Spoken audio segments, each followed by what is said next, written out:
despite having no policing experience. Babalondense reports. Andrea Johnson defended the arrest of crime intelligence head Dumisani Khumalo when pressed by members of the committee. She says Khumalo and National Commissioner Fanima Semola could have been arrested as early as 2022 in connection with a separate IPID investigation, but there was not enough evidence. She says Khumalo's arrest this year is only controversial because it involves him and not other officials. The only reason, and I say so respectfully, that there's a buha is because Lieutenant General Khumalo was arrested.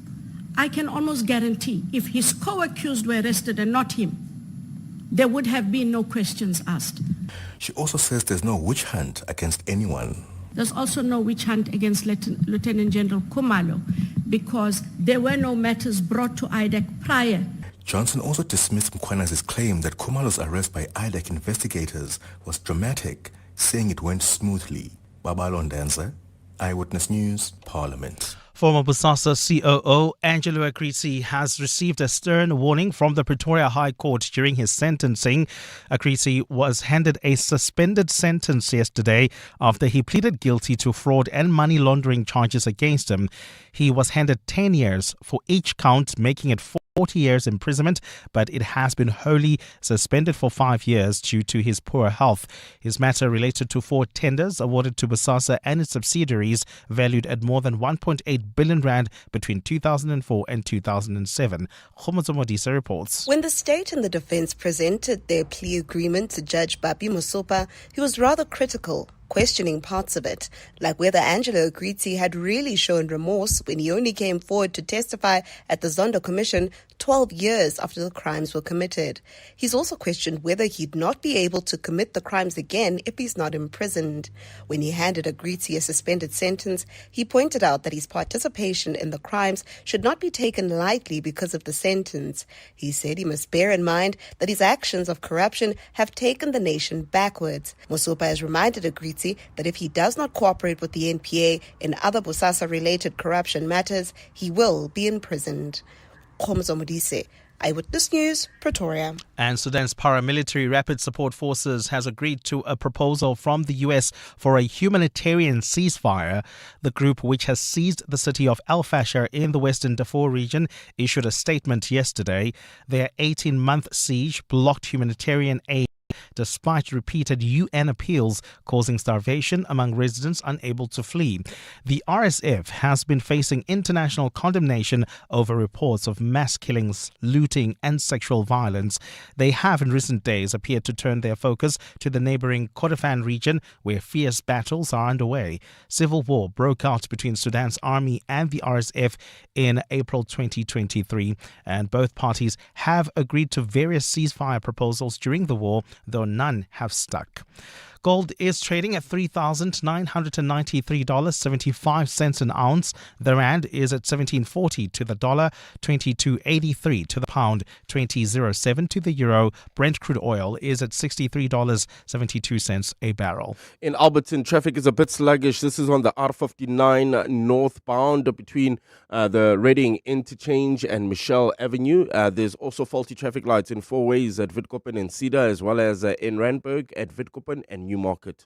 And in sport, Proteas level ODI series with 8-wicket win over Pakistan. Rassie Erasmus goes with experience for the French test, and Hugo Broos names squad looking to extend unbeaten Bafana streak. A cloudy Friday in store for Gauteng with afternoon scattered thunder showers expected. Johannesburg starting at 15 degrees, peaking at 20. Pretoria 14 and 22. For the Inageng 14 as well, and a high of 20. The top story in EWN this hour: Gauteng residents are being warned to prepare for more severe storms after a day of heavy rains and localized flooding. EWN, in touch, in tune and independent. For the latest, visit ewn.co.za or download the EWN app. This is Breakfast with Bongani Bingwa On 702. Let's walk the talk. 8 minutes after 6 o'clock, it is a Friday. My name is Bongani Bingwa. Welcome one, welcome all, wherever you're listening to us from. We begin the show, of course, as we do every Friday, looking back on the week that was. thinking about the weekend that is to come? Are you in Roodepoort? Are you in Germiston, Vanderbilt Park, Diepsloot, Sebokeng, Sandton, Benoni, Boksburg, Vereniging? Doesn't matter. We are here with you and for you. I've got an entire team of colleagues with me this morning. Karabo Jale back on traffic. In for Amuramela. KG starting the clock. Muteo will be here on business. Producers Baphelile and Siamtanda taking your calls. We've got Anthony Teixeira standing in for Cindy Paluta with everything you need to know in sport. And Sfiso Zulu has your latest news updates. Political desk. So many issues to unpack, including this guilty plea by Angelo Agrizzi. Will it lead to prosecutions? Do you think Mama Action, or is that better, more aptly now described as Mama Chicken? Do you think she's nervous? Do you think Gwede Mantashe is now nervous? Or is it just another news day in South Africa? The horror story of children who are giving birth to children, some as young as 10 years old.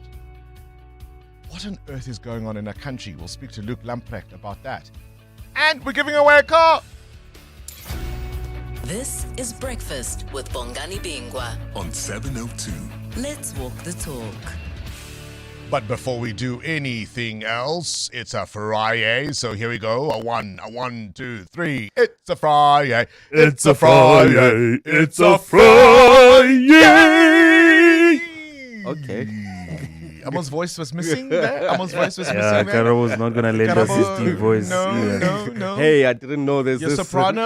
You're not a It's soprano. Friday. I think you wanted to rap. Yeah, no. No, we're not going to do that. All right, that's a wrap. My goodness me, so much on the news in the news at the moment. Where to start?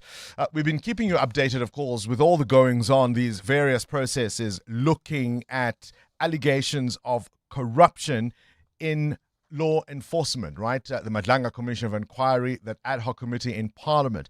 And I'll certainly give you an update of that. But I thought perhaps let's bring you up to speed with Zoran Mamdani, who is, of course, the new mayor-elect of New York. He takes office, I think, on January the 1st. And there's been a bit of a hoo-ha about his election. He is the first Muslim mayor to take office. He is, of course, somebody who was born in Uganda, spent a little part of his childhood here in South Africa. His father is a well-known academic who lectured at the University of Cape Town for some years. His mother, a filmmaker. Do you remember, was it Mississippi Masala with Denzel Washington? His mother is the filmmaker behind that and so many other films. So he comes from these creatives, academics who obviously would have provided robust debates for him to learn from when he was growing up. I want you to listen to exactly who this guy is. He was interviewed about a year ago by the broadcast journalist Mehdi Hassan on his platform Zeteo, interviewing Zoran Mamdani about a year ago about what he would do, particularly when it came to the question of the Israeli Prime Minister if he were to visit New York City. Is the plan still to arrest Benjamin Netanyahu if he comes to New York City with Donald Trump as his human shield? Look, I think I want to just first give us the context Yes. of this, right? Oftentimes this is described as if it is a matter of opinion, a personal assessment. We are speaking about someone who is facing a warrant from the International Criminal Court, someone who has perpetrated a genocide of Palestinians for close to 2 years. And every hour for that time period, a Palestinian child has been killed by the Israeli military. And this is something that has shocked the conscience of so many across the city, across this country, across the world. This is Zoran Mamdani giving his perspective on what he would do if the Israeli Prime Minister Benjamin Netanyahu were to come to New York. He went on then to explain a little more as to why it should matter for New Yorkers. There is a deep shame and anger and a horror at the fact that we as Americans are complicit in this. You know, I think Graham Plattner put it best when he recently said, our taxpayer dollars should be building schools and hospitals in this country, not bombs to destroy them in Gaza. And there is that deep sense of the contradiction in our politics. So you as mayor of New York want to hold him to account. And that is the importance of this city, is to showcase a model of what politics could be, and to showcase that we are a city that believes in international law. Now, look, to be clear, I'm going to operate within the bounds of the law. I'm not Donald Trump seeking to create my own, legal system as I make my own decisions. And yet I think it is also important to say that the time of not only tolerating but celebrating Benjamin Netanyahu in this city from those in leading political positions, including the mayor. Yeah. The time of looking at Benjamin Netanyahu coming to this city and then making military decisions from this city to kill civilians, that time has to come to an end. Another shocking story I want to bring to attention, and it dovetails with a lot of what we deal with here in South Africa almost every single day. Mexico has a president. Her name is Claudia Sheinbaum. She obviously then is a woman, right, from that name alone. She's now pressing charges after an unbelievable incident. So she's on the campaign trail. She is going on a walkabout. And you can imagine, as an elected official, she's the president of the country. I would imagine that she had done this many a time before. And yes, she would have protectors, she would have security detail and bodyguards around her. But presumably she was so comfortable at this point, she's probably one of those who would have said, hang back a little bit. I'm one with the people. Let me walk with the people. I'm safe among my people. The incident isn't one of an attempted assassination on the Mexican president, but something entirely different. A man was caught on video attempting to kiss her and to grope her. This is an ordinary member of the public. The office of president was not enough to stop this man from this foul attempt. I want you to listen now to ABC, an ABC report. ABC is a news channel in the United States. Their anchor, Larry Beale, with this report. This morning, Mexico's president pressing charges against the man seen groping her in public. Claudia Sheinbaum saying it was only after she saw the video that she clearly understood what had really happened, because she was speaking to so many people. Sheinbaum is Mexico's first female president, consistently saying that Mexico's future is female. But experts say crimes against women, from domestic violence to murder, are rarely prosecuted in Mexico. The president adding, this is something that should have never happened in our country. And I'm not saying this as a president, but as a woman and in representation of Mexican women. Sheinbaum saying the man was drunk and that he later went on to allegedly harass other women on that same street. If it can happen to a president, hey? If it can happen to a president. And we often, of course, hear stories about assaults and rape in South Africa. It's not that it's a problem that is unfamiliar to us. But I just heard this, and I remember thinking to myself, what on earth must women do? What must women do if this is the kind of thing that can happen to a president? You're with Bongani Bingwa. 7:02 weekday mornings, 6 to 9 a.m. 17 minutes after 6 o'clock. Our shout out this morning is a very simple one. I want to know from you, this isn't the person you like the most. This isn't a person you dislike the most. You might even like them, right? You might not like them. That is not the question at play here. The question is about trust. You with me? Trust. You believe when this person says something, they generally mean it. You can trust their words, you can trust their actions to be consistent with the words they speak. I want to know then from you, when it comes to public life in South Africa, who is the individual you trust the most, and who's the person you trust the least? Who's the person that you think would do you in without blinking, without batting an eyelid, without losing any sleep, if it came to it, if it served their interests? Who would throw you under the bus? And who's the person who'd make sure you get on the bus? Who would you trust to drive the bus? Muteo Kharipe, Are you thinking long and hard? I am. And about my life. I'm kidding. And they don't have to be politicians. They don't have to be, leaders of organizations. They could be sports people. They could be inspirational figures, or as the case may be, non-inspirational figures, right? So, for example, I imagine people might not trust somebody who may or may not have staged a car hit, right? Yeah. You know the guy whose car was fired upon? Yes. Was it some time ago? People might not trust that guy too much, right? That it was a Chevy and not the kind of car you'd expect a so-called businessman, right? People might not trust that guy. Is that the guy you don't trust? No, I'm not saying that. Okay. I'm saying because Generally. you're looking at me as to maybe prod you along with some ideas of what I mean. I think I would trust Sia Colissimo, because, we've bet on houses during finals and we've won. But you trust him to bring back the World Cup, Yeah, right? just- Done so- it twice. I don't think I would trust, and this is probably a funny one, Leon Schuster, just because of the job he does. I wouldn't know whether he was serious or not when he's telling me something or he's setting me up for a prank. I don't know. Okay. Karabo Charlie? President Yama 2000, I would definitely trust him. Every time he's on the field, he produces. So, yeah, he will. Gotcha. Now gotcha. you got Was me. a bit Yes, slow so there. he's going to bring us the World Cup. And then the one I wouldn't trust, actually, I'll be afraid of to even entertain him is P. Diddy. P. Diddy. Yes. So, yeah. Even if we're in the same room, I'll definitely leave the room because you never know. Things would get a bit too oily, hey? With P. Slippery. Diddy, but slippery. Here we go. There we go. That's what we're looking for. 20 minutes after 6. Who do you trust the most in public life, and who do you trust the least? Let's walk the talk. 702. 20 minutes after 6 o'clock. Muteo Khwaripa, you've got a question of your own?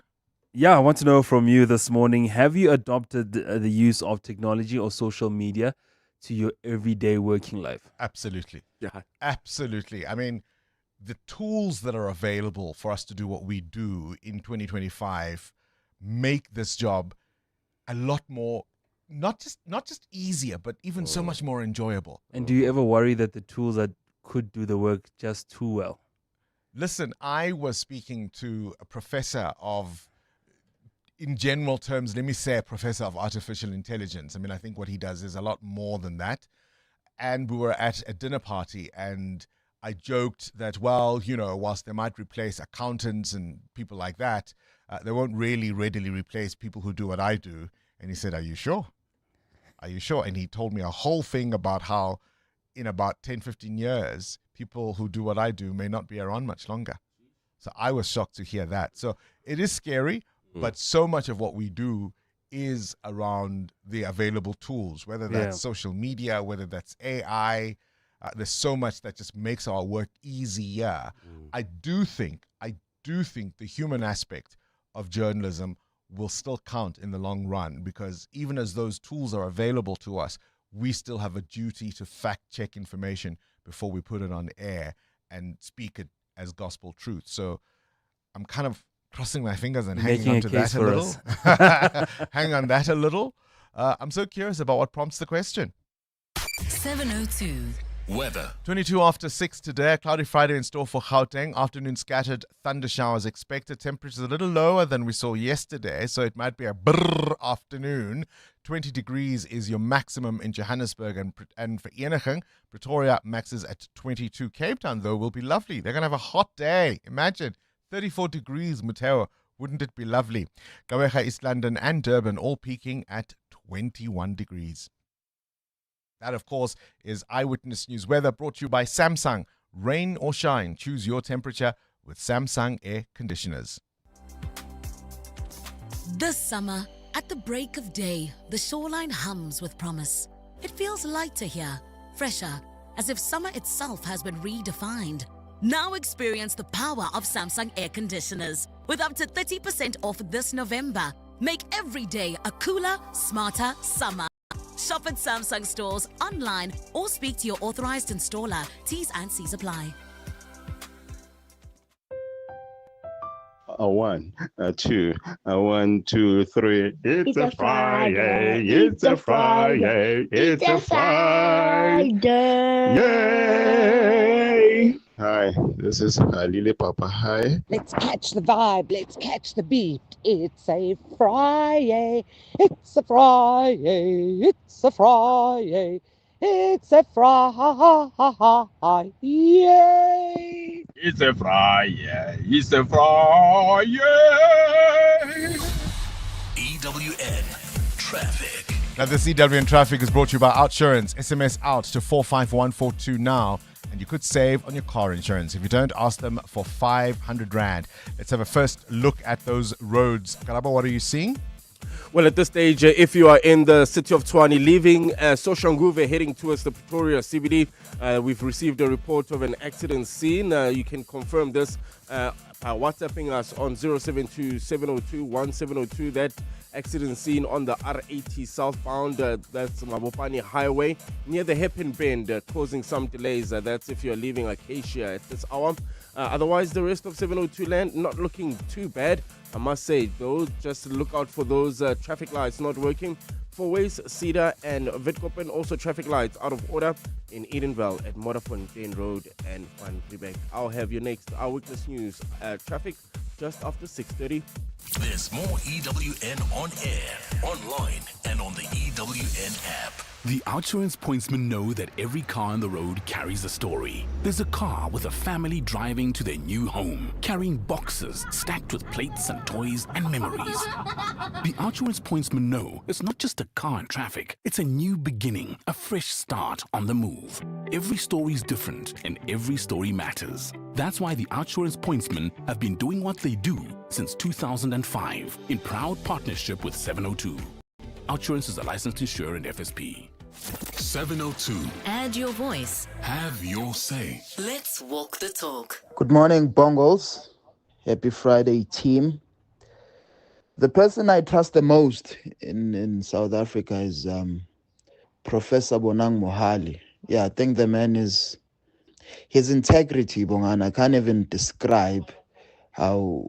I sometimes wish he was the leader of the country. And the person I trust least, Cyril Ramaphosa, that guy. When he came in, in 2018, I was optimistic, but disappointed me. Now I look at him like all these ANC thugs. So that's my comment on that. Sky and get low. Thanks. We're asking you the person you trust most, the person you trust least in South African public life. We'll tell you why coming up. Start your day with Bongani Bingwa on 702. Let's walk the talk. Walking the talk. It's 26 minutes after 6 o'clock. Things you need to know at this hour. So much in the news cycle. Let's start with this Angelo Agrizzi story. Handed a suspended sentence by the Pretoria High Court after striking a plea deal with the state. One of the reasons, of course, cited was poor health. We'll be speaking to Mandy Wiener about that in the political desk. I told you about this disturbing incident of Mexico's President Claudia Sheinbaum, who has vowed to press charges against a man who groped her during a public appearance, an act that has sparked outrage across the nation. I'm asking the question, what must women do even when you're a president? You can be assaulted in this way.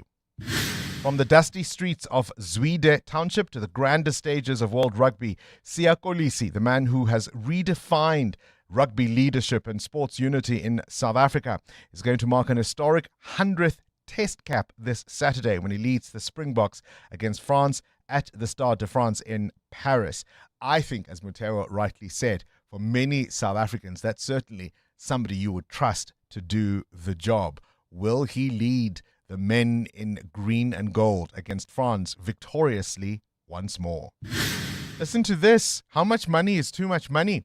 There are now 6 people in the world, Mutero, whose personal worth is in excess of $200 billion.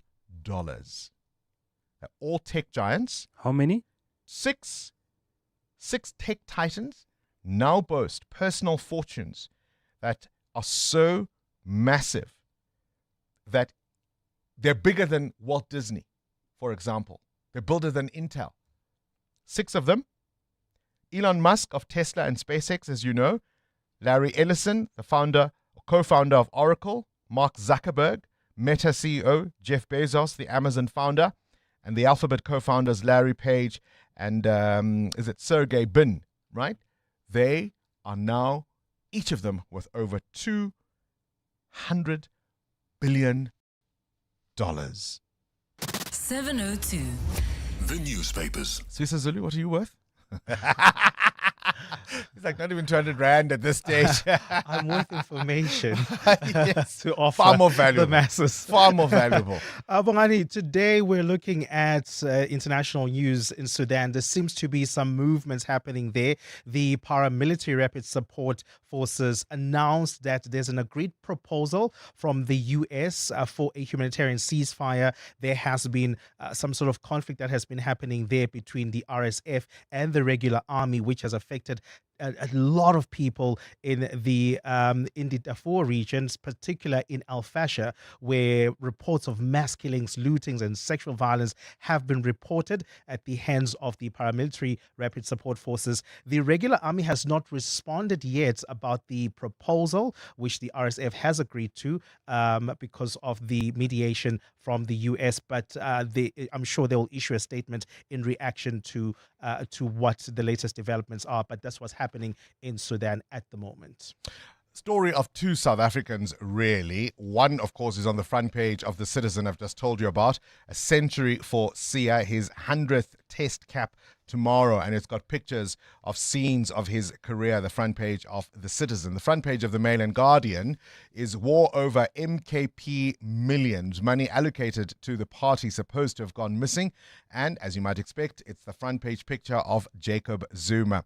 There's a fantastic opinion piece in the Sowetan, though, written by Sibonga Konke Shoba, who reminds us of what Julius Malema has once said about Jacob Zuma, that he uses people, and he quotes him here saying, "I must warn you that he's going to throw you out like a used condom. Ask Vavi and Figile Mbalula. When it was time to dump us, he did not think twice." This, of course, following the furore this week of those deck chairs being rearranged in the Mkhonto weSizwe party. And wasn't it Bekele who recently told Parliament's ad hoc committee that he met Jacob Zuma the last time they spoke? They met the night before. He told the president he was going to go launch this road safety campaign for the festive season. The former president said, "Hamba kahle, uhambe kahle mfana githi, go well, my brother." And the next day there was Bekele at that roadblock, and that's how he found out he had been dismissed. The front page of the Business Day also with Siya Kolisi to join the elite 100 cap club. Who would you trust the most?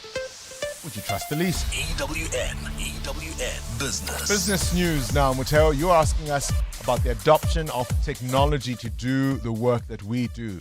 What tech have you adopted most? Just to give you perspective, back in the day, we used to look at the business day or the business report for the markets update from 5 o'clock the previous day. Now we can just do that on your phone. And that's what you would say in the morning bulletin? Yeah. So based on last afternoon's... On the paper. Figures printed in the paper. Yeah. So markets close at 5. It gets printed. In the morning, I check it at 5 a.m. and I'd report it in the morning. Yeah, we've come a long way. A very, very long way. Come a long way. What prompts the question, though? Well, U.S. employers laid off about 153,000 workers last month, making it the worst October for job cuts in about 20 years and bringing total firings for the year so far in the U.S. to 1 million. According to a new report by Challenger Gray and Christmas, most companies blame the latest layoffs on artificial intelligence. The last time the US saw a worse October in terms of firings was in 2003 when 171,000 people were laid off. Companies cited artificial intelligence in 31,000 of the October layoffs, second only to general cost cutting by the companies. October's US job cuts marked a 183% spike from September when 54,000 positions were slashed and 175,000 175% jump from the same month a year ago. Now, through the first 10 months of 2025, the US announced layoffs of over 1 million, a 65% increase from the 664,000 people that were laid off last year. The data shows that technology and warehousing companies led October's cuts. Companies like Amazon, Meta Platforms, Paramount in the US have announced major layoffs. Retailers also expected to shed about 334,000 jobs by 2030 as cashiers, floor staff and store managers are increasingly replaced by technology. Administration-heavy sectors like government and support services may lose up to 309,000 jobs. Manufacturing, once seen as the engine of industrial employment, is on track as well to lose about 231,000 jobs.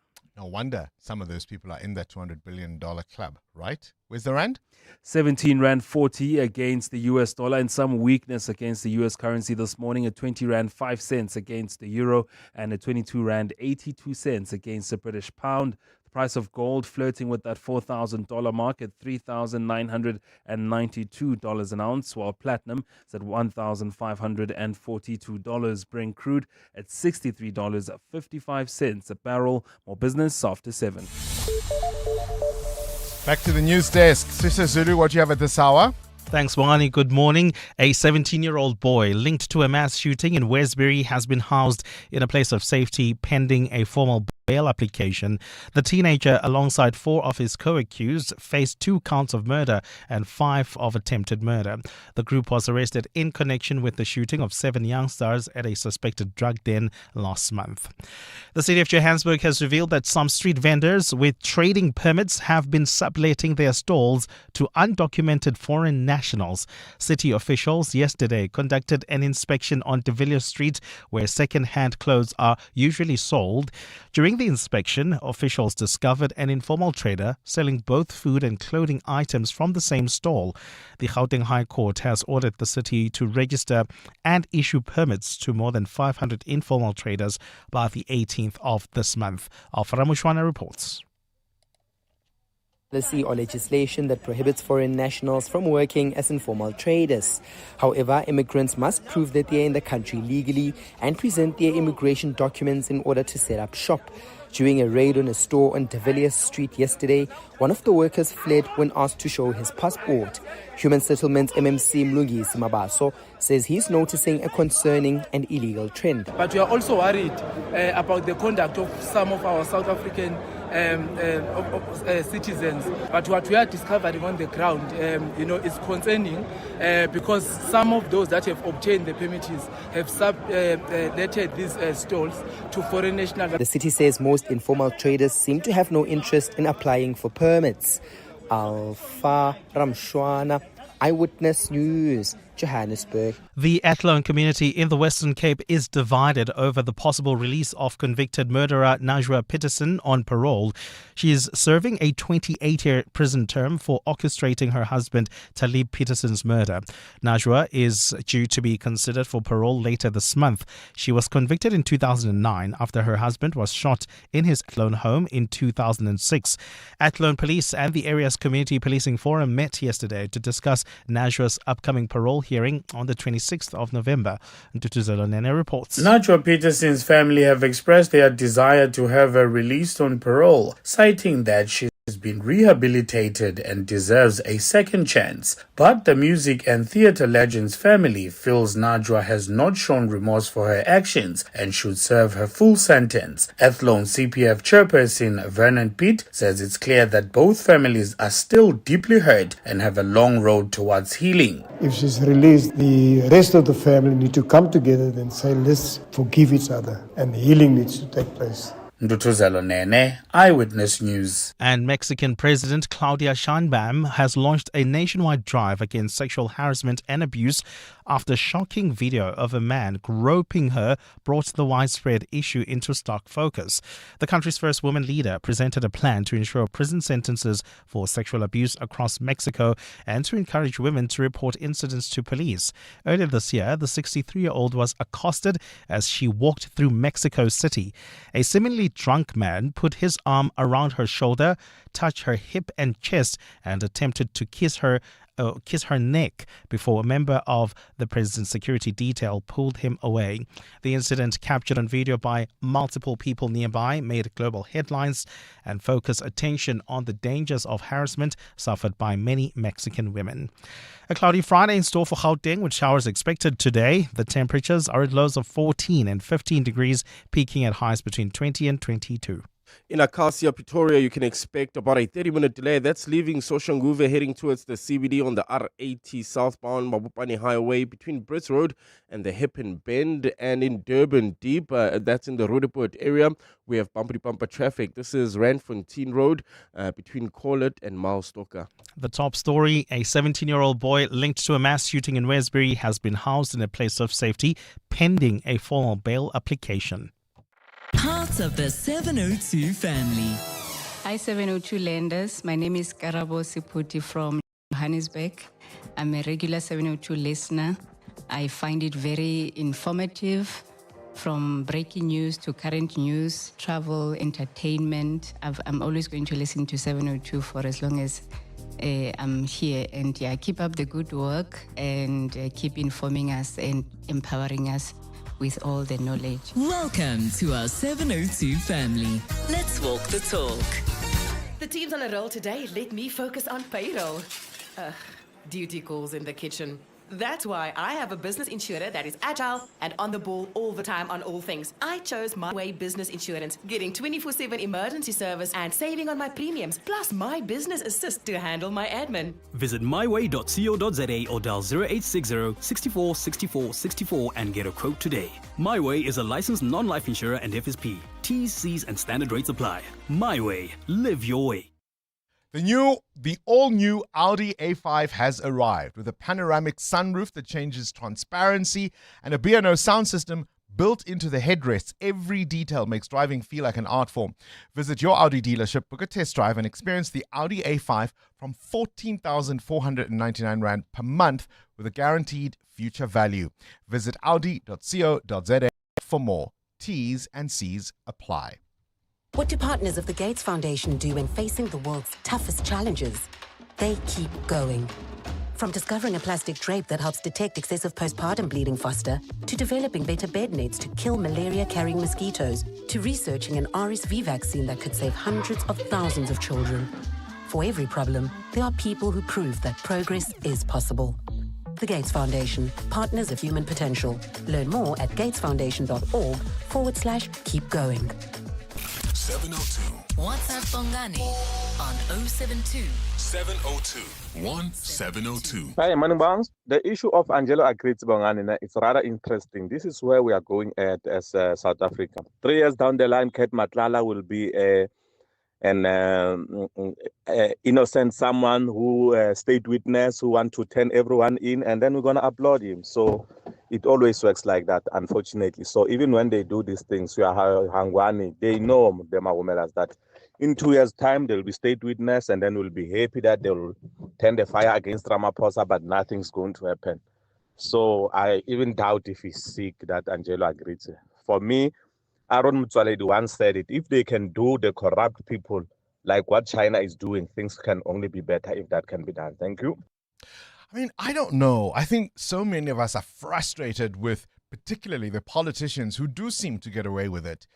If a plea deal is made with someone like Agrizi, but it then nabs really, really big fish, don't you consider that it might be worth it, if only, A, as punishment deserved by those who would have been snared as a part of his evidence, but also as a signal to others who would try the same later on? Don't you think that's exactly what we need? Anything to grab the big fish for once in our lives, hey? EWN Sport. We're talking about South Africans you trust most and South Africans you trust least. And of course, tomorrow is the big day for Siya Kolisi. Cindy Paluta out for the morning. Welcome back, Anthony Teixeira. But before we get into the rugby, finally the Proteas turning it on, and Quinton de Kock, what a welcome return, hey?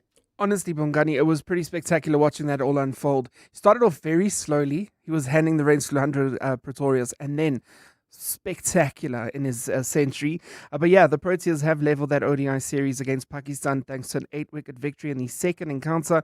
Nanda Berger claimed 4 wickets as the hosts reached 269 for 9 in their allotted overs. In the chase, de Kock struck an unbeaten 123, his first century since returning back to the national setup and his 22nd ODI century overall. He shared how he built that innings. Luandre made it very easy because he was playing really well.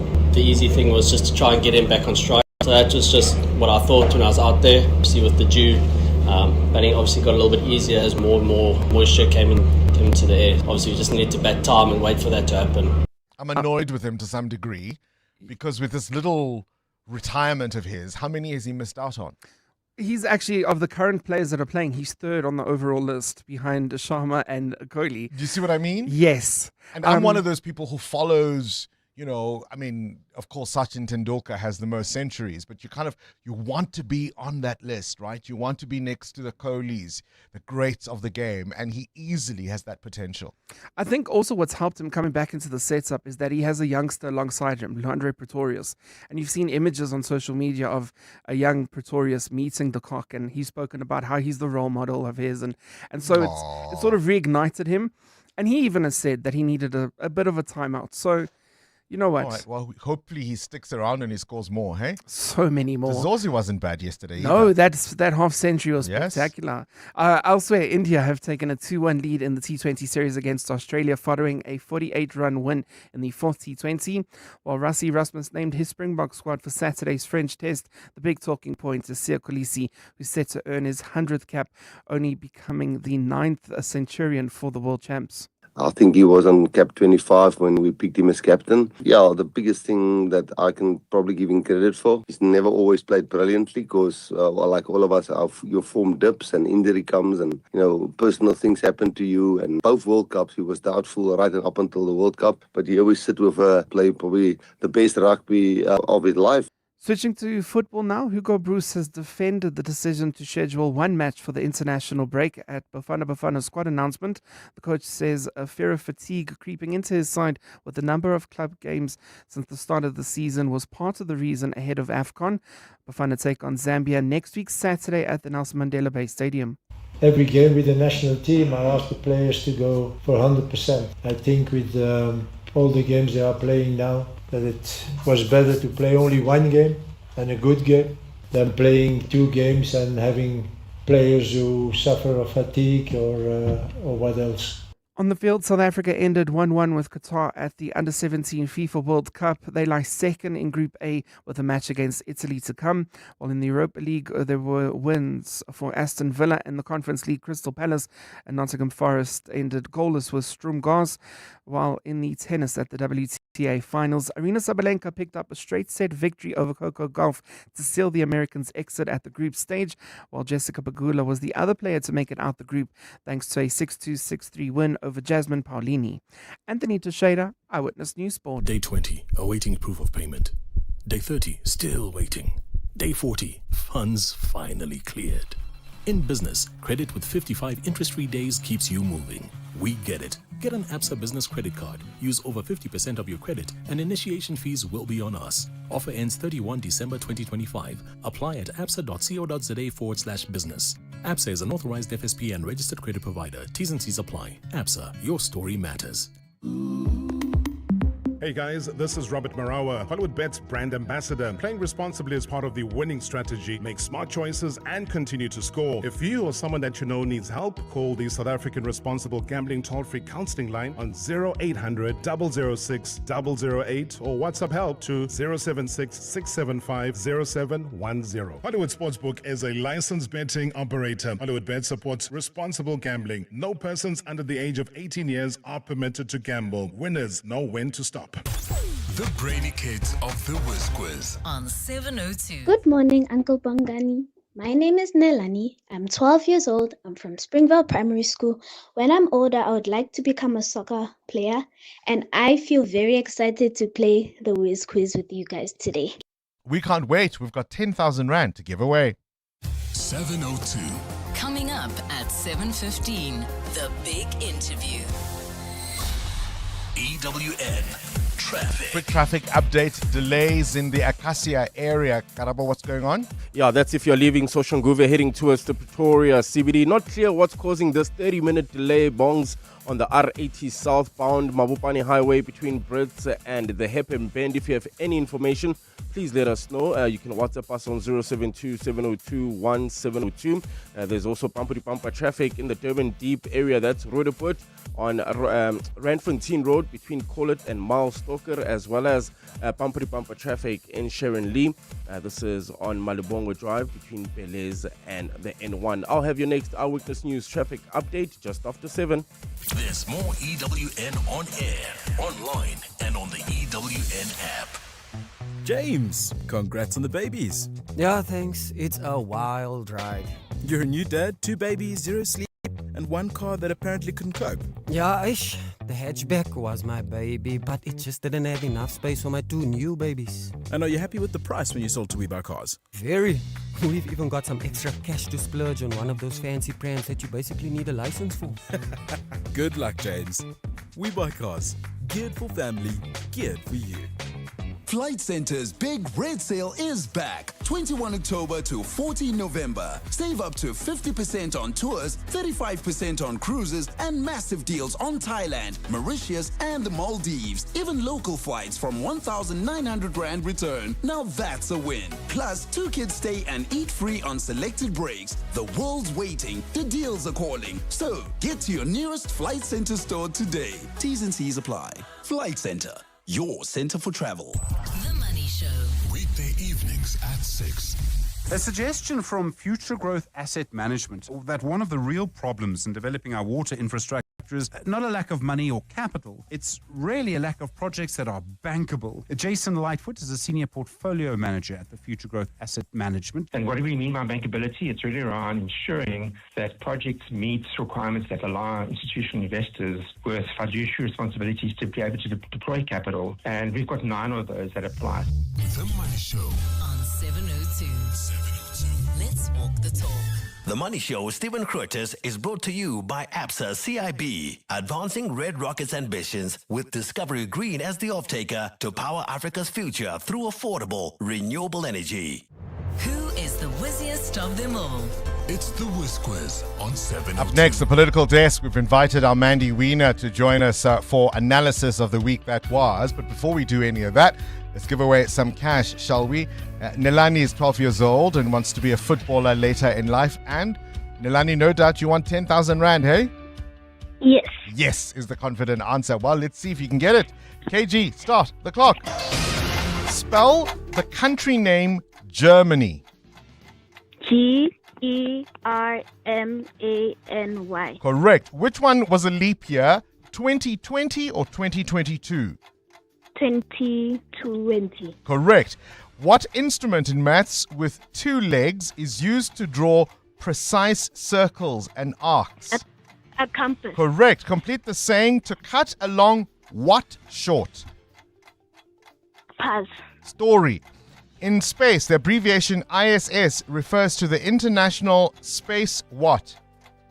Station. Correct. Which is longer, 1 hour or 65 minutes? 65 minutes. Correct. How many seasons are there in a year? 4. Correct. Which South African mountain range is known in isiZulu as Ukahlamba? The Drakensberg. Correct. Mountains. In motor racing, how many colors are there on a checkered flag? Pass. 2. It's black and white. 2. Black and white. Really well done there, Nelani. 700 Rand, not too bad, hey? The start of the weekend. Very well played. Nelani's 12 years old, wants to be a footballer there. It's $100 for each correct answer, of course. Get all 10, win 10,000 Rand. The brainy kids of the Whiz Quiz on 702. More chances for you to win, because coming up in the next hour, we have 3,000 Rand up. 3,000 Rand in cash up for grabs. This, of course, is What's the Question, brought to you by Outsurance. So you send us an answer based on something you heard on the show, and we'll win 1,000 Rand if we select that. WhatsApp it to 072-702-1702 with your name. And then later, someone else asks a question to win 2,000 Rand. You always stand a better chance of being selected, of course, if you've SMS'd out to Outsurance and got yourself a quote. So do it now. SMS out to 45142, and you could save on your car insurance. 702. The Political Desk. The Political Desk. Of course, you'll remember I've made the promise that in honor of Tsiri Madia, we will often speak to people from within the building looking to give analysis and meaning to the week that was. And so we've invited Mandy Wiener, author, journalist, but also, of course, our colleague as the host of Midday Report to join us for this week's analysis. Mandy, always a pleasure to chat to you. We'll start with the big story from yesterday. The former Bosasa COO, Angelo Agrizzi, pleading guilty to corruption and money laundering. This, of course, also because, not just because of his health, but because he's got information that the authorities really, really want about some senior political figures. Well, that's right, Bongani. So good morning. Thank you very much for having me. I'm not surprised by this. I think it was a long time coming that there had been rumblings of Angelo Agrizzi doing a deal because of his poor health. He appeared virtually yesterday with an oxygen mask on. So I'm not surprised by this, but this does reopen the question for me around plea deals with the NPA and whether it is the appropriate thing to do or not. Remember, the former Chief Justice Raymond Zondo, the Zondo Commission, applauded Angelo Agrizzi for the testimony he gave at the State Capture Commission. But at the same time, many people will be frustrated by the fact that we haven't seen any convictions and successful prosecutions. And this now raises the question about how the NPA deals with people like Angelo Agrizzi and whether or not a plea deal is the way to go, either a 105A plea deal or a Section 204 immunity from prosecution. And I wonder what this means for the current commission that we're seeing, the Police Capture Commission. Will we see deals like this with people like Kat Matlala, potentially? Because you do need testimony from somebody on the inside, somebody like an Angelo Agrizzi, a lieutenant, in order to bring down the bigger fish. So a police general, a politician. And we could see Angelo Agrizzi testifying against Gwede Mantashe and Mvula Mokonyane. Unlikely. It's more likely to be against the Bosasa executives. All right, so Mama Action, or should we more appropriately now call her Mama Chicken, is not going to be all that nervous about this from your assessment. Let's go on to some more political noise, Mandy. The chaos in the Umkhonto weSizwe party officials, now appointed, now suspended. Yeah, weekend special 2 times round. Des van Rooyen, who of course was the finance minister for 2 days, was now the chief whip of the MK party for 24 hours. So I think this speaks a lot about the chaos within the MK party and how they never really had the structures in place going into the elections last year, and how I think they surprised everyone, including themselves, by becoming the third biggest party in the country, the biggest party in KZN. You can see there's a lot of power struggle going on. They're saying that this was all to try and stabilize the party. So we saw John Hlophe being removed, Colleen Makobele coming in for a brief moment and then getting sacked as well. And this, for me, is interesting because of what's happening in KZN as well. We know that the NFP pulling out of the government of provincial unity, and KZN's on the balance, right? It's that one seat of the NFP that determines the government of provincial unity. How could we expect MK Party to form a government in KwaZulu-Natal with 45% of the vote? Would they have the structures and the organization? And I think that they're going to have to find a way to stabilize, considering the size of the party. They are the official opposition in parliament, and that requires stability. And of course, not least the front page of the Mail and Guardian this morning about the missing millions allocated to the party. Another big story this week, Mandy, investigations continuing, of course, against Brown Mokgotsi. We keep calling him a businessman, but not much clarity, I think, has been given as to what all his businesses might be. Was that so-called attempted murder staged, do you think? Well, I don't know if it was staged or not. From the eyewitness accounts, it certainly raises a lot of suspicion. The fact that people saw somebody getting out of the car and then opening fire. Hey, you'll remember when Radovan Krejcir had that crazy hit on his life in Bedford View with the polo with the number plates that lifted up and the barrels of a gun that came out of the number plates and shot at him. And he said, "My life like James Bond movie." It reminds me of that, right? It reminds me of the attempted assassination of Kenny Kunene and Steve Motale a few years ago. So I think that raises a lot of questions about whether or not there genuinely was a hit. I think one of two things has happened here. Either somebody's trying to clean house. So people are trying to stop people from testifying at the Madlanga inquiry and the ad hoc committee. So they're trying to threaten them. They're trying to keep them quiet. And that's what could have happened here with Brian Mahotsi if somebody wants to silence him. Or alternatively, he's trying to create the impression himself that he's under threat so that he can get security and he can get sympathy as well. We just don't know, and the police need to investigate. But I think it just raises more suspicions. Either dominoes are falling or this whole thing is getting murkier.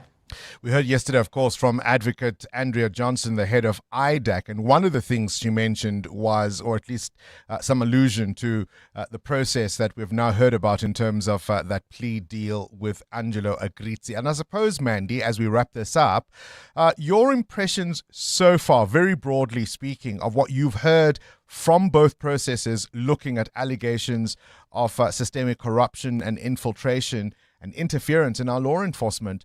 What do you make of it? Is it a watershed for SAPS? So I think it was a long time coming. I think this is something that we should have heard ages ago. I think what I've taken away is how deeply factionalized both the police and law enforcement in general, throughout law enforcement and the criminal justice system, deeply factionalized, and that's problematic. I think that the ambit or the scope of this inquiry should have gone back much further. I think that these are problems that are systemic. I think they're problems that have been around a lot longer than Senzo Mchunu. And I would have liked to have seen a broader inquiry going back much longer. And I think that I hope that at least this will come to the fore. It's a positive sign for me in terms of reforming the SAPS and cleaning it up. I'm not sure politically if it was the right move for Ramaphosa to make. I think it's going to be very damaging for public trust in law enforcement. But hopefully it means we turn the corner and we'll be able to finally, after 2 decades really of politicization of the police, clean house and get the police down to doing the work of keeping us safe. Certainly going to be damaging for his party. There's no doubt about that. Mandy Wien, appreciate your analysis. The host of the Midday Report. Will catch you later at midday for that show. For this week's Political Desk. 7:02. Coming up, the big interview. Pregnancy stealing childhoods, because children are giving birth to other children, some as young as 10. What's behind it and what can we do about it? That's coming up next. This is EWN. Another witness slams KZN top cop Nhlanhla Mkhwanazi. There are no rogue members at IDAC, and I'm sure that Gentleman Mkhwanazi should have known that putting such a word out there is really irresponsible. And Ramaphosa says vigilante acts are not the answer to dealing with illegal migration. Good morning, I'm Sfiso Zulu. Head of the Investigating Directorate Against Corruption, Andrea Johnson, has slammed KZN Provincial Commissioner Nhlanhla Mkhwanazi for claiming there are rogue elements in her organization. She says Mkhwanazi could have endangered the lives and work of IDAC officials by claiming they are rogue without any evidence. Johnson was responding to questions from MPs yesterday before the Parliament Ad Hoc Committee investigating allegations of police corruption made by Mkhwanazi. Babalon reports. KZN Provincial Commissioner Nhlanhla Mkhwanazi at the start of the hearings told members that IDAC had arrested his close ally, Dumsani Khumalo, to hamper organized crime investigations. He also told the committee that certain IDAC investigators had gone rogue and arrested Khumalo over what he called an HR matter. Khumalo also told the Madlanga Commission yesterday that his arrest was about retaliation. But Andrea Johnson says Mkhwanazi was irresponsible to label IDEC officials as rogue. There are no rogue members at IDEC, and I'm sure that General Mkhwanazi should have known that putting such a word out there is really irresponsible in the absence of any evidence. It has cost people their lives. It has cost agencies their mandate. There are no rogues. Johnson says not everyone in the police or IDEC are bad apples, and they will deal with anyone found to be on the wrong side of the law. Babalo Ndenza, Eyewitness News, Parliament. At the Madlanga Commission, Ekurhuleni Metro Police Head Isaac Mapieye has revealed how one of his subordinates, Julius Mkhwanazi, blatantly defied his instructions due to political favor he had from certain council members. Much of his testimony was centered around Mkhwanazi, who was appointed acting EMPD head after Mapieye was placed on precautionary suspension last year following accusations of sexual misconduct. More than a year later, the city of Ekurhuleni has yet to conclude its internal investigation into the allegations. Oren Singh reports. Julius Mkhwanazi, who has been placed on special leave after being implicated in the Madlanga Commission, stands accused of assisting criminally accused tender tycoon Vusi Musikat Matlala, allowing him to operate with impunity in the city. Testifying before the Madlanga Commission of Inquiry yesterday, EMPD head Isaac Mapieye revealed Mkhwanazi had forged and signed off on 2 fraudulent memorandums of understanding with Matlala. Mkhwanazi is also accused of fitting blue lights in some of Matlala's private security vehicles, an allegation Mapieye says Mkhwanazi has contended. Brigadier Mkhwanazi denied having installed these lights. He claims Mkhwanazi was a law unto himself. Since 2021, it will appear that Brigadier Mkhwanazi had a resolve to operate independent of the EMPD structure.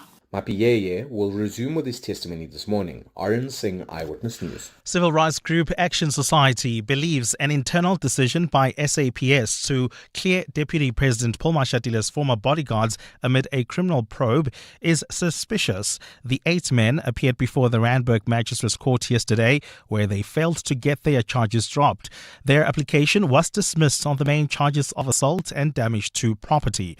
They got into hot water after a video surfaced online showing them assaulting civilians on the side of the Johannesburg N1 highway in 2023. Tabiso Goba reports. In May this year, the SA Police Service cleared the 8 officers of all wrongdoing in an internal probe. A final report of the probe shows the disciplinary hearing committee did not admit into evidence the viral video of the alleged assault, as it could not prove its authenticity. However, the same video has been accepted as evidence in the criminal trial. Action Society spokesperson Juanita Duprier. It gets people thinking, why are they pulling ranks together? Why were they not found guilty in the disciplinary hearing, and why are they still working? Is the corruption in police not just on top that we're seeing in the commission, but is it everywhere? The trial resumes on the 23rd of March next year, with the defense set to call their first witness. Tabiso Goba, Eyewitness News. And President Cyril Ramaphosa says while South Africans are justifiably concerned about the impact of illegal migration on state services, they can't resort to vigilante acts. Answering questions in the National Assembly yesterday, Ramaphosa signalled a warning to employers who employ undocumented migrants. He says the migration matter featured prominently on the agenda of a recent meeting of political leaders of the Government of National Unity. Lindsay Dentlinger reports. President Cyril Ramaphosa says after boxes of medication were found at a recent accident scene of a bus headed for Zimbabwe, South Africans were justifiably angry. But he says it's been disturbing to witness the forced removal of migrants from healthcare facilities. It is a real blight on the character of our nation. Now, our Ubuntu characteristic must be clearly played out in how we deal with people from other countries as well. Ramaphosa has reminded employers that they can be fined and even jailed for employing undocumented migrants. Legislation that will introduce employment quotas is set to be tabled soon. So, clear warning to all employers. We must follow what the law prescribes in this regard. With more than 51,000 people deported over the last year, Ramaphosa has praised the work of the Border Management Authority in clamping down on illegal entry to the country. Lindsay Dentlinger, Eyewitness News, Parliament. Gold is trading at $3,993.75 an ounce. The rand is at 17.39 to the dollar, 22.81 to the pound, 20.07 to the euro. Brent crude oil is at $63.66 a barrel. Acacia heading towards the Pretoria CBD. You can still expect about a 30-minute delay. R80 southbound between the N4 and the Hairpin Bend, and in Kloorkoop. That's in the Kempton Park area. Accident scene on Allendale Road near Mastiff, causing huge delays from Zierfontein Road. And in your sport, Quinton de Kock gets his first century since returning to the Proteas sets up in an 8-wicket win over Pakistan as they levelled the ODI series. Springboks not too worried about the French revenge narrative ahead of their test. Hugo Bruce defends Bafana's friendly against Zambia, and Amajimbos on the brink of Under-17 World Cup knockouts following a draw with host Qatar. A cloudy Friday in store for Gauteng with afternoon scattered thunder showers expected. Johannesburg is at a low of 15 degrees, peaking at 20. Pretoria 14 and 22. Vereeniging 14 as well, and a high of 20. The top story this hour. Head of the Investigating Directorate Against Corruption, Andrea Johnson, has slammed KZN Provincial Commissioner Nhlanhla Mkhwanazi for claiming there are rogue elements in her organization. EWN, in touch, in tune, and independent. For the latest, visit ewn.co.za or download the EWN app. This is Breakfast with Bongani Bingwa on 702. Let's walk the talk. 8 minutes after 7 o'clock, let's go straight into that. In fact, Parliament's ad hoc committee yesterday hearing from the Investigative Directorate Against Corruption head Andrea Johnson, saying there are no rogue members in her anti-corruption unit. She responded to ANC MP Kusela Diko specifically about whether or not there were probes into the National Police Commissioner, specifically, this is General Fani Masemula, and why those were dropped. This is what Advocate Andrea Johnson had to say to MPs yesterday. Investigating General Masemula and General Mkhwanazi, or you investigated them and you found no evidence, which is it? Are they under investigation, or you had investigated them and you've moved on to other matters? So to be clear, Chair, there was an investigation in which both are implicated, a matter arising out of IPID. In terms of the allegations for that matter, there is insufficient evidence for me to move against the both of them. And I also did, when the stories came out about IDEC has warrants of arrest for General Masemula, I did something I wouldn't ordinarily do. I called him personally. I said to him, General, if you hear the story, it is not true. There are no warrants for your arrest. Happened 2 times thereafter as well. He is the National Police Commissioner. I afforded him that respect. So I do not have an investigation against them in the manner that was put to me, Chair. Mandy Wiener, of course, she and I discussing the plea deal that Angelo Agrizzi has secured. There was a question raised at that same hearing by the AFF leader, Julius Malema, pressing Andrea Johnson on whether high-profile politicians, including ministers like Gwede Mantashe, for example, and the former minister Nomvula Mokonyane, accused by Agrizzi of receiving perks, might then themselves be facing investigations.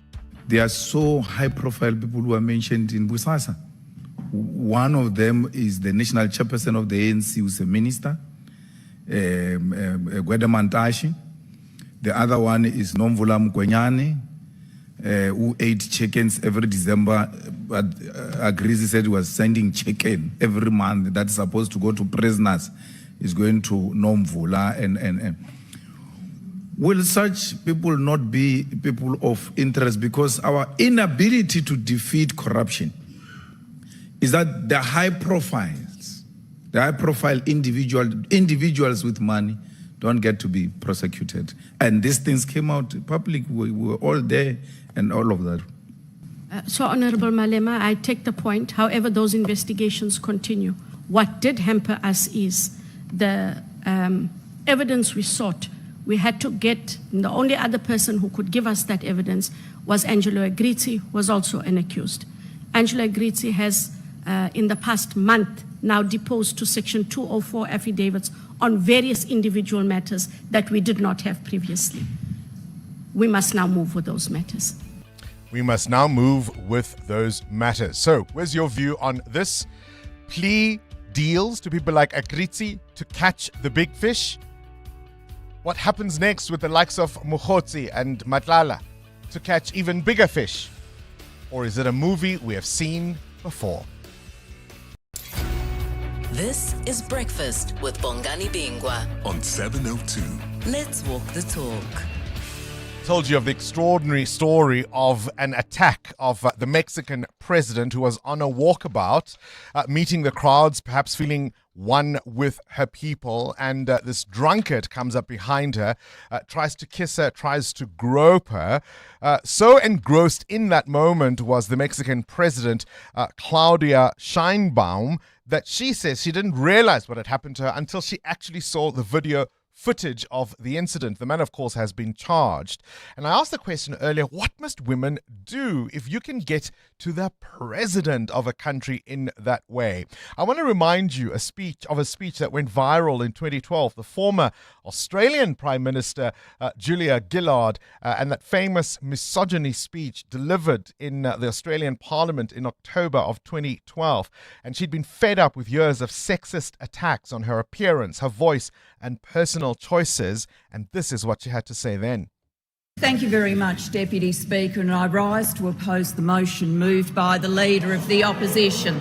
And in so doing, I say to the Leader of the Opposition, I will not be lectured about sexism and misogyny by this man. I will not. And the government will not be lectured about sexism and misogyny by this man. Not now, not ever. The Leader of the Opposition says that people who hold sexist views and who are misogynists are not appropriate for high office. Well, I hope the Leader of the Opposition has got a piece of paper and he is writing out his resignation. Because if he wants to know what misogyny looks like in modern Australia, he doesn't need a motion in the House of Representatives, he needs a mirror. That's what he needs. Let's go through the opposition leader's repulsive double standards when it comes to misogyny and sexism. She went on, of course, to give a long list, and I'll play you some of that perhaps a little later on. Now, due to time pressures, I won't go into all of it, but the point I'm making simply, presidents and prime ministers, that high office has not stopped attacks on women, whether verbally or, as indeed we saw physically, on the Mexican president. Adam Gilchrist will tell you of a story just a little later on about a palliative care nurse who was convicted this Wednesday for the murder of 10 patients via lethal injection and an attempted murder of 27 others. Supposedly what this nurse would do, they would administer painkillers and sedatives to mostly elderly patients just to make his nighttime workload a little easier. It's also today the 58th birthday of the French DJ and music powerhouse David Guetta. Hey Mama, She Wolf, the electrifying Titanium are just a few of his hits. 702. Up next, The Big Interview. EWN Traffic. Quarter after 7. This EWN Traffic is brought to you by Outsurance. SMS out to 451422 now, and you could save on your car insurance. If you don't, ask them for 500 Rand. You told us of delays in Acacia. Karaba, what's going on there? Yeah, those delays still persist at Bongani. You can expect about a 30-minute delay. R80 southbound, that's Mabopane Highway, between the N4 and the hairpin bend. So allow for extra traveling time if you are leaving Soshanguve at this stage. There's also heavy delays on Rahul de Beer between Waterborg and Paul Kruger in Kloorkop. There's that accident scene on Allendale Road near Mastiff, causing huge delays from Zurfontein Road, and in Durban Deep Roadport, slow-moving traffic on Randfontein Road between Collet and Milestalker. If you come across any other traffic issues, please WhatsApp us on 072-702-1702. There's more EWN on air, online, and on the EWN app. The Outsurance Pointsmen can't help you find your passport, but they can help ease traffic congestion so you get to the airport on time to check in. With Outsurance Pointsmen on the roads for the past 20 years, we can all get where we need to be quickly and safely. Outsurance really means it when they say you always get something out. In proud partnership with 702, show them some love online using hashtag PointsmanLove. Outsurance is a licensed insurer and FSP. You can become a victim of a legal problem, wrongful arrest, assault, uncontested divorce, rental disputes, maintenance matters, or labor problems. It can happen to you. Clientele Legal provides tough professional lawyers for an affordable monthly premium. Our legal team is standing by to assist you 24 hours a day. Join today. SMS Legal to 48721. That's legal to 48721. Clientele General is an authorized FSP and licensed non-life insurer. T's and C's online. Standard rates apply. This Saturday, charge into the future at the BYD Mega Electric Day happening at BYD dealerships nationwide. Feel the instant power of BYD's all-electric Ocean range with free test drives plus music, food, games and fun for the whole family. What's more, BYD is offering exclusive deals on selected BYD electric vehicles ordered this weekend. So don't just dream electric, drive it. Find your nearest BYD dealership at byd.com and head there this Saturday. Calling all wedding planners and venues, restaurants, conference centers, and hotels. Do you need tables and chairs? Home in One has it all. Do you need cutlery, crockery, table linen, and restaurant equipment? Home in One has it all. Do you need tents, gazebos, or umbrellas? Home in One has it all. Affordable prices, the latest trends, with 2 branches in Pretoria and Johannesburg. Shop online at homein1.co.za because we're your #1 choice. Home in One has it all. 702. The Big Interview with Bongani Bingwa. 18 after 7. Here's a story. It's painful to hear, but we dare not turn away from it. Girls as young as 10 are giving birth to other children, and the numbers seem to be growing every year. So between January last year and February this year, Statistics South Africa recorded nearly 124 births to mothers aged 19 and under. Just over 2,000 of those were girls aged 10 to 14, and those are just the births. You see, what happens is the Department of Basic Education must record every girl who is pregnant because, of course, cases must be open because that's regarded as statutory rape. So we only find out about the cases that are registered. We don't know about the pregnancies that are terminated. We don't know about the miscarriages. Even more worryingly, we don't know how many perpetrators are prosecuted or even charged for these crimes. I've invited somebody who's been looking at this for a long time now. Luke Lamprecht is the head of advocacy, for Women Against Men Child Abuse. Look, it's almost never a pleasure for you and I to chat about these things, but here we are. Every year we hear about these numbers and they don't seem to be going down. No, they don't. And I think it's an indictment on a number of things. I mean, firstly, it's an indictment on how we see and treat our children. It's an indictment on, if it's children having sex with each other, it's an indictment on our sexual education system. And then I think it's also an indictment on healthcare and the fact that these young people are picked up so late in the system, and we've got very small children giving birth to children. I mean, you mentioned the issue of late registrations as far as these births are concerned. Isn't part of the problem that, I mean, in many cases, these children themselves don't know what's happening to their bodies? And what does that suggest about the adults around them? Well, I think that's the big thing. I mean, if you look at how small some of these children are, if you talk about 10-year-olds and a 10-year-old falling pregnant, you know, they would be missing menstrual cycles, you know, they would start showing at a point in time. Once they're showing, they would need some kind of medical care. And through that whole process, which is a 9-month process, that no one noticed until the child gave birth, you know, and no services were rendered until there was a birth. It just doesn't make any sense to me.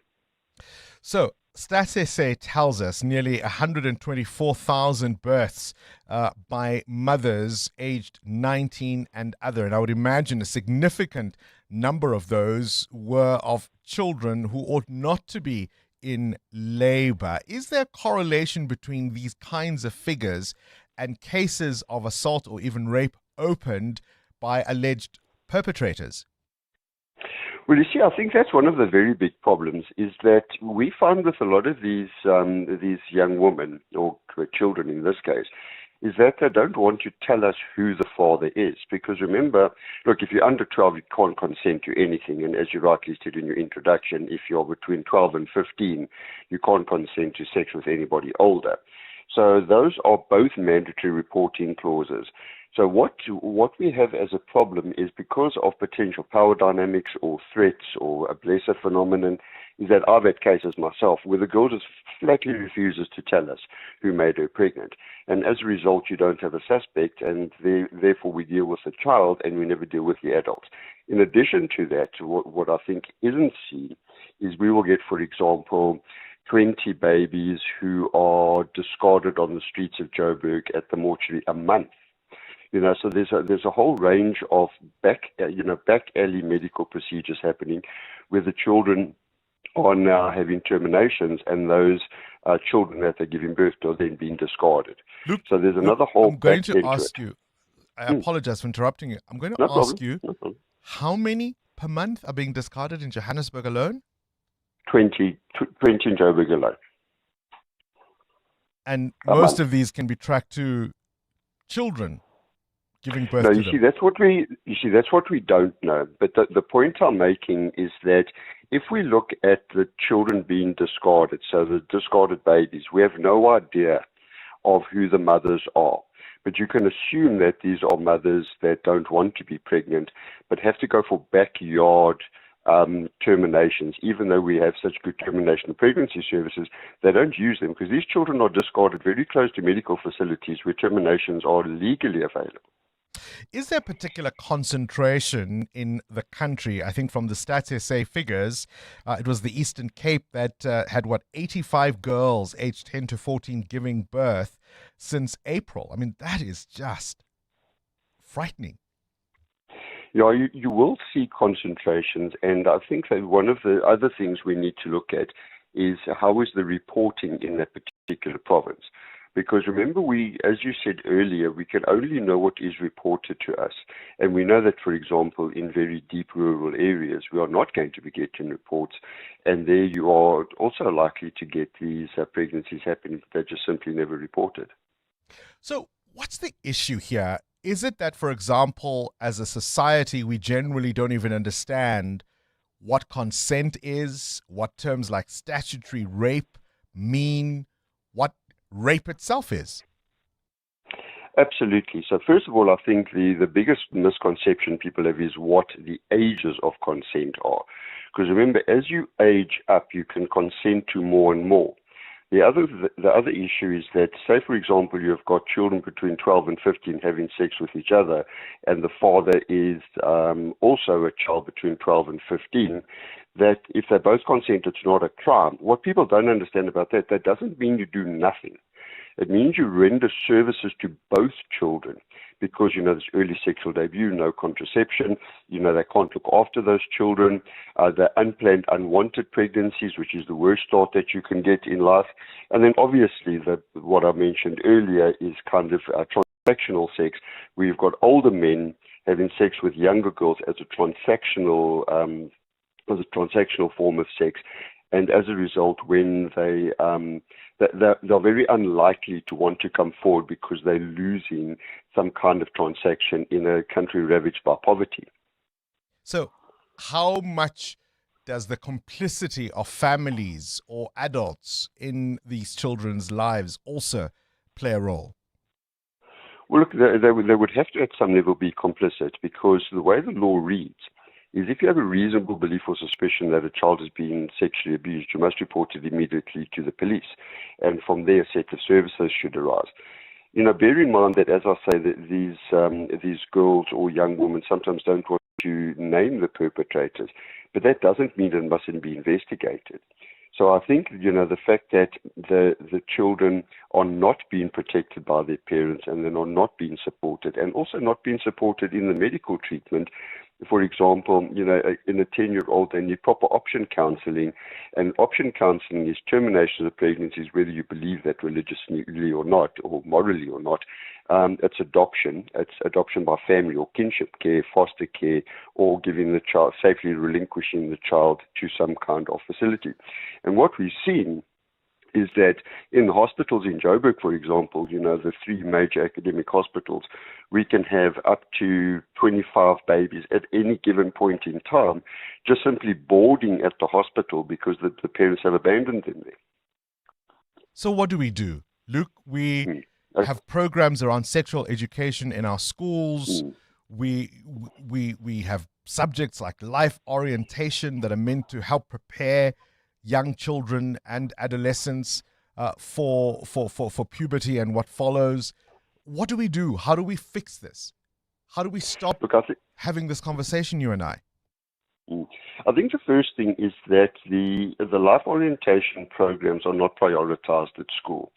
Secondly, I think there is not sufficient training for people delivering those programs because, once you look at something like sex and sexuality, it comes with very, very high levels of meaning, religious meaning, moral meaning, etc. And what happens is people then tend to say, don't have sex, otherwise, you're going to be pregnant, you're going to mess up your life, or don't have sex, you're going to get HIV. They're not looking at educating young people around, for example, if you have an unplanned, unwanted child, your life and that child's life is at risk. Therefore, contraception is better, or termination is an option. So what they want to do is they want to say, just don't do it, not recognizing that there are circumstances such as rape or such as dire poverty, where the young people don't have control over their bodies. And as a result, we need to start saying, okay, if this does happen, you need to come and tell us, and we need to help you the best way we can. Gosh. Luke Lamprecht, appreciate your time as always, Head of Advocacy for Women Against Men and Child Abuse. EWN Business. Muck it up. That's Men and Women Against Child Abuse. That is the organization that Luke Lamprecht represents. Let's talk business news now. Muteo Hwarepe. Truworths saying its UK business is saving the day, as it were. Yeah, Truworth says it had to lean on its UK business to improve earnings as South African consumers cut back on spending. The company has reported flat group sales of 7.2 billion rand for the first 18 weeks of its 2026 financial year.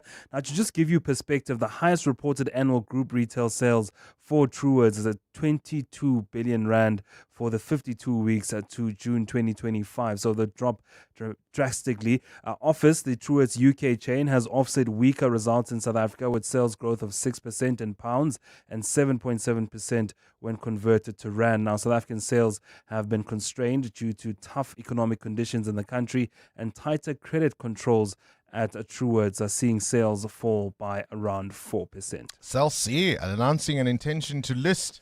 Yeah, another good day for the JSE, and as another company decides to list on the local market. Cell C has announced its intention to list on the JSE. The listing will see all of Cell C's issued ordinary shares admitted to trading on the JSE under share code CCD, subject to approval and market conditions. The move is expected to reinforce Cell C's growth strategy and strengthen its competitive positioning. Listing on the JSE will see it unbundled then from the airtime seller Blue Label. The listing will provide public markets discipline for Cell C, which has struggled to handle finances, increase brand visibility and improve access to capital. The 7.7 billion rand raised from the sale of shares will be used to settle some of the debt that is carried by the telecoms company. Where's the rand? 17 Rand 38 against the US dollar, seemingly clawing back some gains against the dollar at this hour. 20 Rand 5 cents against the euro and 22 Rand 79 cents against the British pound. Price of gold at $3,998 an ounce. It's up 0.5%, with platinum now up 1.5% at $1,551. Brent crude at $63.60 a barrel. More business after 8. Straight to the news desk we go. Sfiso Zulu, let's start with Action Society. What are they saying? Well, Bongani, the civil rights group believes an internal decision by SAPS to clear Deputy President Paul Mashatile's former bodyguards amid a criminal probe is suspicious. The 8 men appeared before the Randburg Magistrates Court yesterday, where they failed to get their charges dropped. Their application was dismissed on the main charges of assault and damage to property. They got into hot water after a video surfaced online showing them assaulting civilians on the side of the Johannesburg's N1 highway in 2023. Tabiso Goba reports. In May this year, the SA Police Service cleared the 8 officers of all wrongdoing in an internal probe. A final report of the probe shows the disciplinary hearing committee did not admit into evidence the viral video of the alleged assault, as it could not prove its authenticity. However, the same video has been accepted as evidence in the criminal trial. Action Society spokesperson Juanita Duprier. It gets people thinking, why are they pulling ranks together? Why were they not found guilty in the disciplinary hearing, and why are they still working? Is the corruption in police not just on top that we're seeing in the commission, but is it everywhere? The trial resumes on the 23rd of March next year, with the defense set to call their first witness. Tabiso Goba, Eyewitness News. In the Western Cape, convicted murderer Najwa Peterson's son says should his mother be released on parole, he'll make sure that she complies with her conditions. He spoke during an emotionally charged community meeting last night to discuss his mother's upcoming parole later this month. Najwa was sentenced to 28 years in prison in 2009 for orchestrating her husband Talib Peterson's murder. The music and theatre icon was shot at his Athlone home in 2006. Dutuzelo Nene reports. Najwa Peterson's family says her kids have suffered a great deal growing up without their mother for almost 2 decades. Her son Suleiman Effendi believes his mother deserves a second chance and that she has paid for her sins in the past 19 years. But Talib Peterson's brother Ikshan feels differently. Ikshan says while he sympathizes with Najwa's kids, she should have considered their well-being before carrying out a hit on his brother. He says Najwa committed the crime and should do the time. Athlone Police Station Commander Colonel Junaid Alcock says Najwa's parole hearing is scheduled for November 26. Ndutuzelo Nene, Eyewitness News. The city of Johannesburg has revealed that some street vendors with trading permits have been subletting their stalls to undocumented foreign nationals. City officials yesterday conducted an inspection on De Villiers Street where second-hand clothes are usually sold. During the inspection, officials discovered an informal trader selling both food and clothing items from the same stall. The Gauteng High Court has ordered the city to register and issue permits to more than 500 informal traders by the 18th of this month. Alfara Mushwana reports. The city of Johannesburg doesn't have any policy or legislation that prohibits foreign nationals from working as informal traders. However, immigrants must prove that they are in the country legally and present their immigration documents in order to set up shop. During a raid on a store on De Villiers Street yesterday, one of the workers fled when asked to show his passport. Human Settlements MMC Mlungisi Mabaso says he's noticing a concerning and illegal trend. But we are also worried about the conduct of some of our South African citizens. But what we are discovering on the ground, is concerning because some of those that have obtained the permits have subletted these stalls to foreign nationals. The city says most informal traders seem to have no interest in applying for permits. Alfa Ramshwana, Eyewitness News, Johannesburg. And U.S. forces have struck another alleged drug trafficking boat in the Caribbean, killing 3 people. This brings to at least 70 the death toll from Washington's controversial anti-narcotics campaign. The U.S. began carrying out the strikes, which experts say amount to extrajudicial killings, even if they target known traffickers, taking aim at vessels in the Caribbean and Eastern Pacific.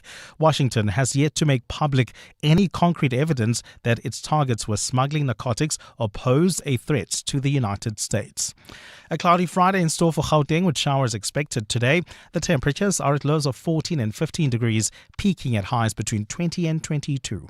Well, at this stage, if you're leaving Brakpan heading towards Benoni, there's bumper traffic. This is on Rangeview Road between the N17 and Tom Jones. Sunwood Park, Boksburg, also traffic pressure due to roadworks. N17 westbound approaching Rondebold Road.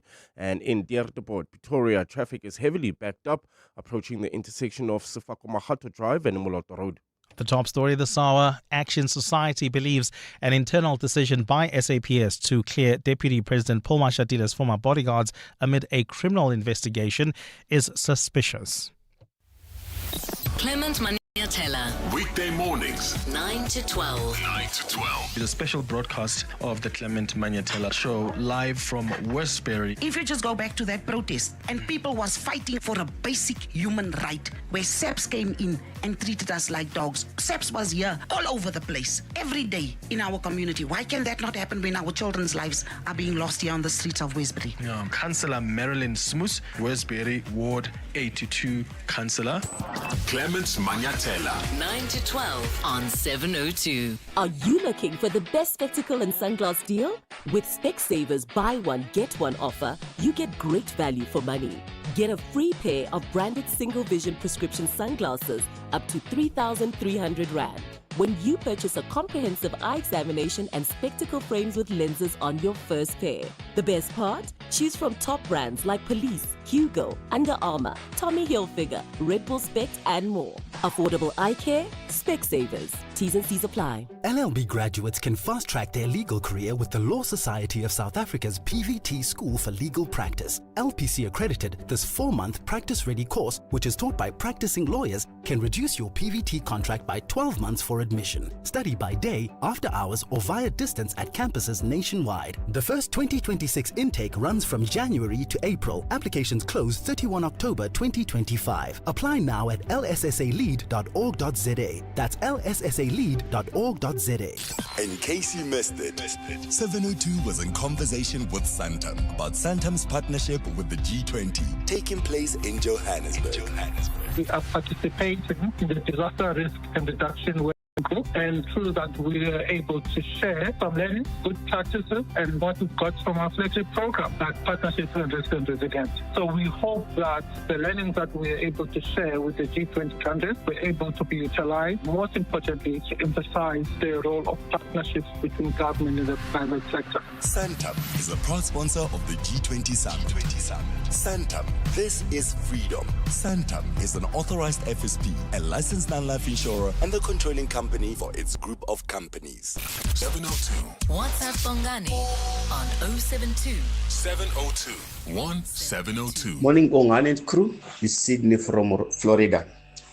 Bongani, the issue of teenage pregnancy and etc. is mainly driven by technology. Our school kids, our school children have got access to pornography and all sorts of sexual videos. You see them when they're going to school, they're clouding on a phone. After school, they're on a phone. When they're writing their exams towards the end of a term or so, they're in the parks, they are kissing, they are holding, they are on their phones. Till now, we never have access to phones or pornography during our term. Imagine what it does to me, an old man. If I watch it, I feel like I need to have sex. What about these kids? And really, as much as we might be speaking about life orientation and all that other stuff, the problem is the adults. Adults, we are the problem because I would like to believe the bulk of this number is children being abused by some, for lack of a better word, idiotic person who doesn't seem to value the life of our children. Because, come on, man, who has sexual relations with 14-year-olds, 10-year-olds? The cases for children having sex, I'd like to believe those are probably fewer, but I stand corrected. It's the adults who are the problem. But anyway, have a good day. Goodness, what a depressing topic it is. But yeah, Jay from Fourways. Good morning, Bongani. I have a 10-year-old daughter. I don't know how to feel right now. Parents, I think parents should start accounting for this, Bongani. Parents should start getting arrested for this, for child negligence. How can a 10-year-old child get pregnant and you don't know anything about it? I don't believe it, that parents do not know the perpetrator. Parents should start getting arrested for child negligence. Serious. Yeah, I think many of us will be inclined to agree with you, because in all these scenarios, where are the adults? That voice note from Fourways, is it because of activity between children, Or is it predatory practices from transactional relationships with creepier older men? I think part of the problem is nobody really knows. I do take it as a fact that children are engaging in this kind of activity. And we are blind as a society if we think it is only because of older predatory men. It often is. I can't tell you for sure if it mostly is because, again, no one really knows. But in all those circumstances, the worry for me is we're not seeing a correlation between the figures we're hearing about teen or childhood pregnancy and cases laid with the police.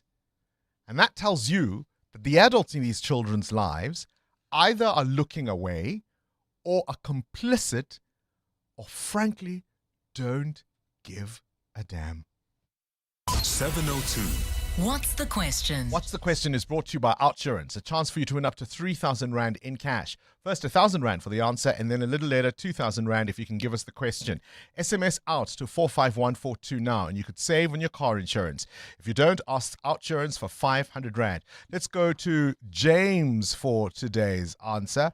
James, very good morning to you. Please give us today's answer. Refreshing morning, Uncle Bongs and the team. Today's answer is 1968. 1968. And tell me, James, have you got yourself a quote from Outsurance? Oh, yes, I did it, Uncle Bongs. You biscuit. 1,000 Rand is coming your way. All thanks to Outsurance and 702. James says the answer is 1968. What's the question? Call us if you know on 011 883 0702. EWN Sport. Get into the world of sport now. What a weekend it's going to be. Firstly, let's start with that incredible victory. The series now level between the Proteas men, Anthony Teixeira, and Pakistan. Yeah, good morning, Bongani. That is, in actual fact, the truth, as it was an 8-wicket win for the Proteas over Pakistan. Quinton de Kock named player of the match with an unbeaten 123, and the South Africans reaching that 270-run target with 59 balls to spare. He was joined for long periods of that innings by Luandre Pretorius, who struck 46, and Tony De Zozzi, who hit a quick-fire 76. The wicketkeeper batter says he doesn't regret his time away from the national setup. I feel like coming back now. For 2 years I've had a break. Come back and I found a newfound energy that I think I lost over time, playing so much international cricket all the time. I mean, I don't know how long I played. I think it was close to like 12, 13 years. I was just lucky enough that I retired actually early enough so I can still make a comeback.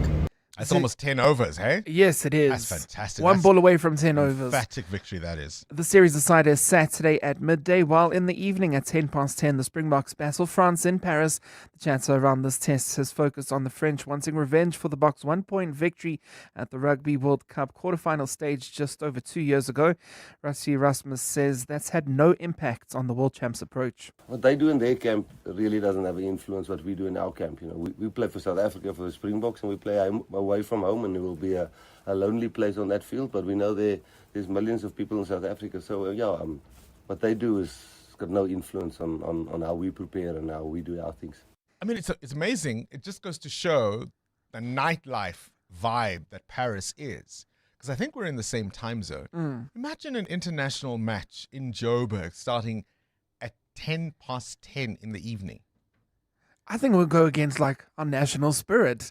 Like rugby starts at 5 and it should be done by 8, the latest. Well, I'll tell you what, there's going to be a lot of spirits spent, consumed nationally tomorrow. Let's move now to football, where Hugo Bruce has responded to those complaints that Bafana are playing Zambia and not tougher opponents during the November international break. He says there'll be time for international opponents, but for right now, he has to be thinking about preparing for next month's AFCON. With this in mind, he named a 23-player squad, which heavily featured a number of regulars. AFCON is so important that for me, it's better to play again against an African team than to play against a South American or whatever. This is something we will do after New Year in March and before we go to the World Cup in June. Meanwhile, Amajimbos are second in Group A of the Under-17 FIFA World Cup, 3 points clear with a superior goal difference than the sides below them. They ended 1-1 with host Qatar last night and will play Italy Sunday to decide top spots, while there were wins in Europe for Villa and Palace, a draw for Forest after Gibbs White missed the penalty. And this weekend is the Carling Knockout Cup semi-finals. Saturday, Orlando Pirates play Richards Bay. Sunday, Golden Arrows up against Marimo Gallants. Anthony Teixeira, Eyewitness News Sport. Hi, this is Carol Shabalala, Hollywood Bet's brand ambassador. It's more fun when it's for fun. Playing responsibly is always a winning strategy. If you or someone you know needs help, call the South African Responsible Gambling toll-free counseling line on 0800 006 008 or WhatsApp help to 076 675 0710. Hollywood Sportsbook is a licensed betting operator. Hollywood Bet supports responsible gambling. No persons under the age of 18 years are permitted to gamble. Winners know when to stop. It's time to hit the streets and show what you're made of. The Discovery Vitality Chicken Run, flavored by Nando's, is on Saturday, 8 November at 5 p.m. And this one's pure city magic, reimagined and revitalized through Josie My Josie. Choose 5K for fun and 10K for bragging rights. Not ready? Well, if you've sprinted for a taxi, dodged potholes, come on, you're trained. It's going to be easy to get there. You simply take the How train to Park Station, and then you'll get a free Prosser train to Ellis Park. So lace up, show up, and enter now at racepass.com. Hey, sorry for the voice note, but listen, I was there. I saw the receipt. Like, literally. That thing was long. It was giving scroll vibes and everything. Tommy, with this new Discount Better Rewards card, you get 10% off instantly.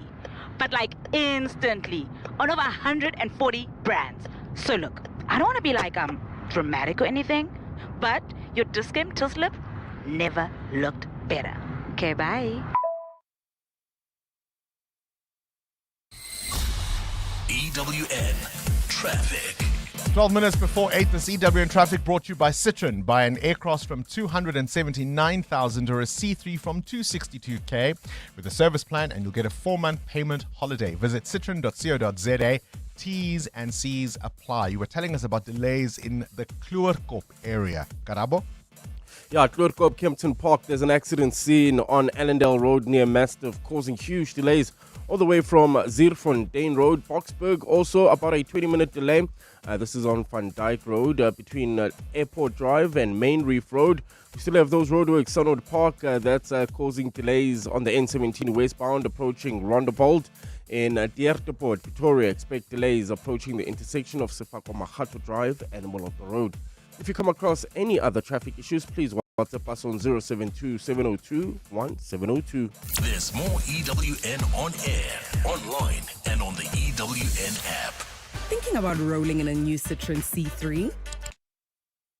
Did you just pause the ad? Yep, like how we pause your installments. That's 4 months, no payments. I got you. And the C3's got rear sensors, reverse camera, a warranty, and service plan. Press pause on payments and play on life. Get the Citroen C3 from 264,500 and enjoy a 4-month payment holiday. Visit citroen.co.za. T's and C's apply. In a world where everything is instant, some things are worth slowing down for.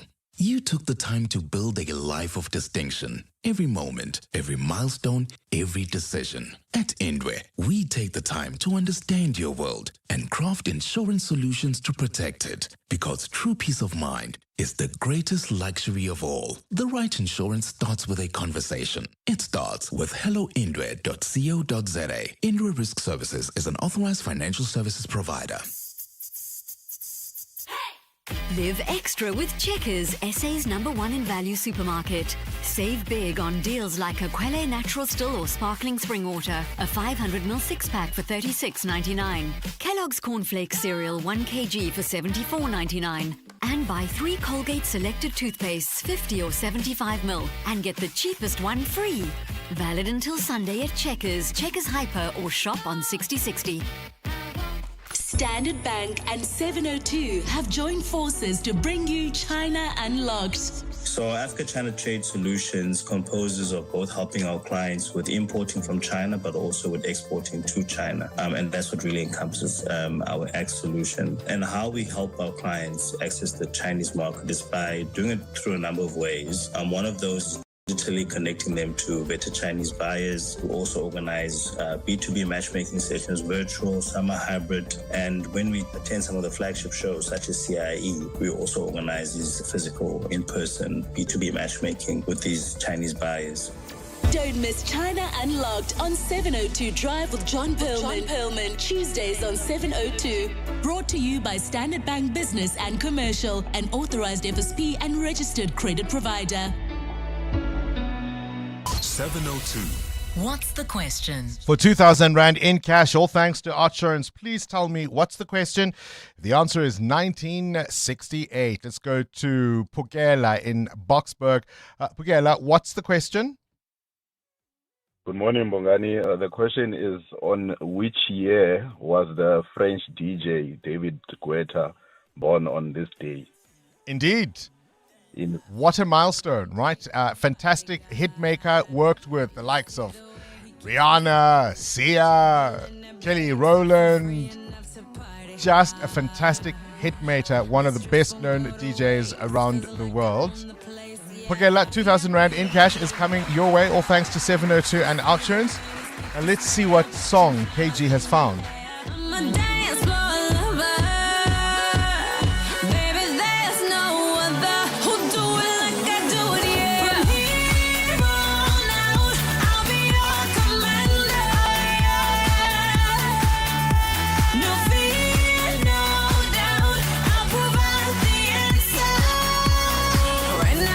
Yeah, if you needed some motivation to get back into gym, I always think of his music, and I can smell the pool, the gym pool.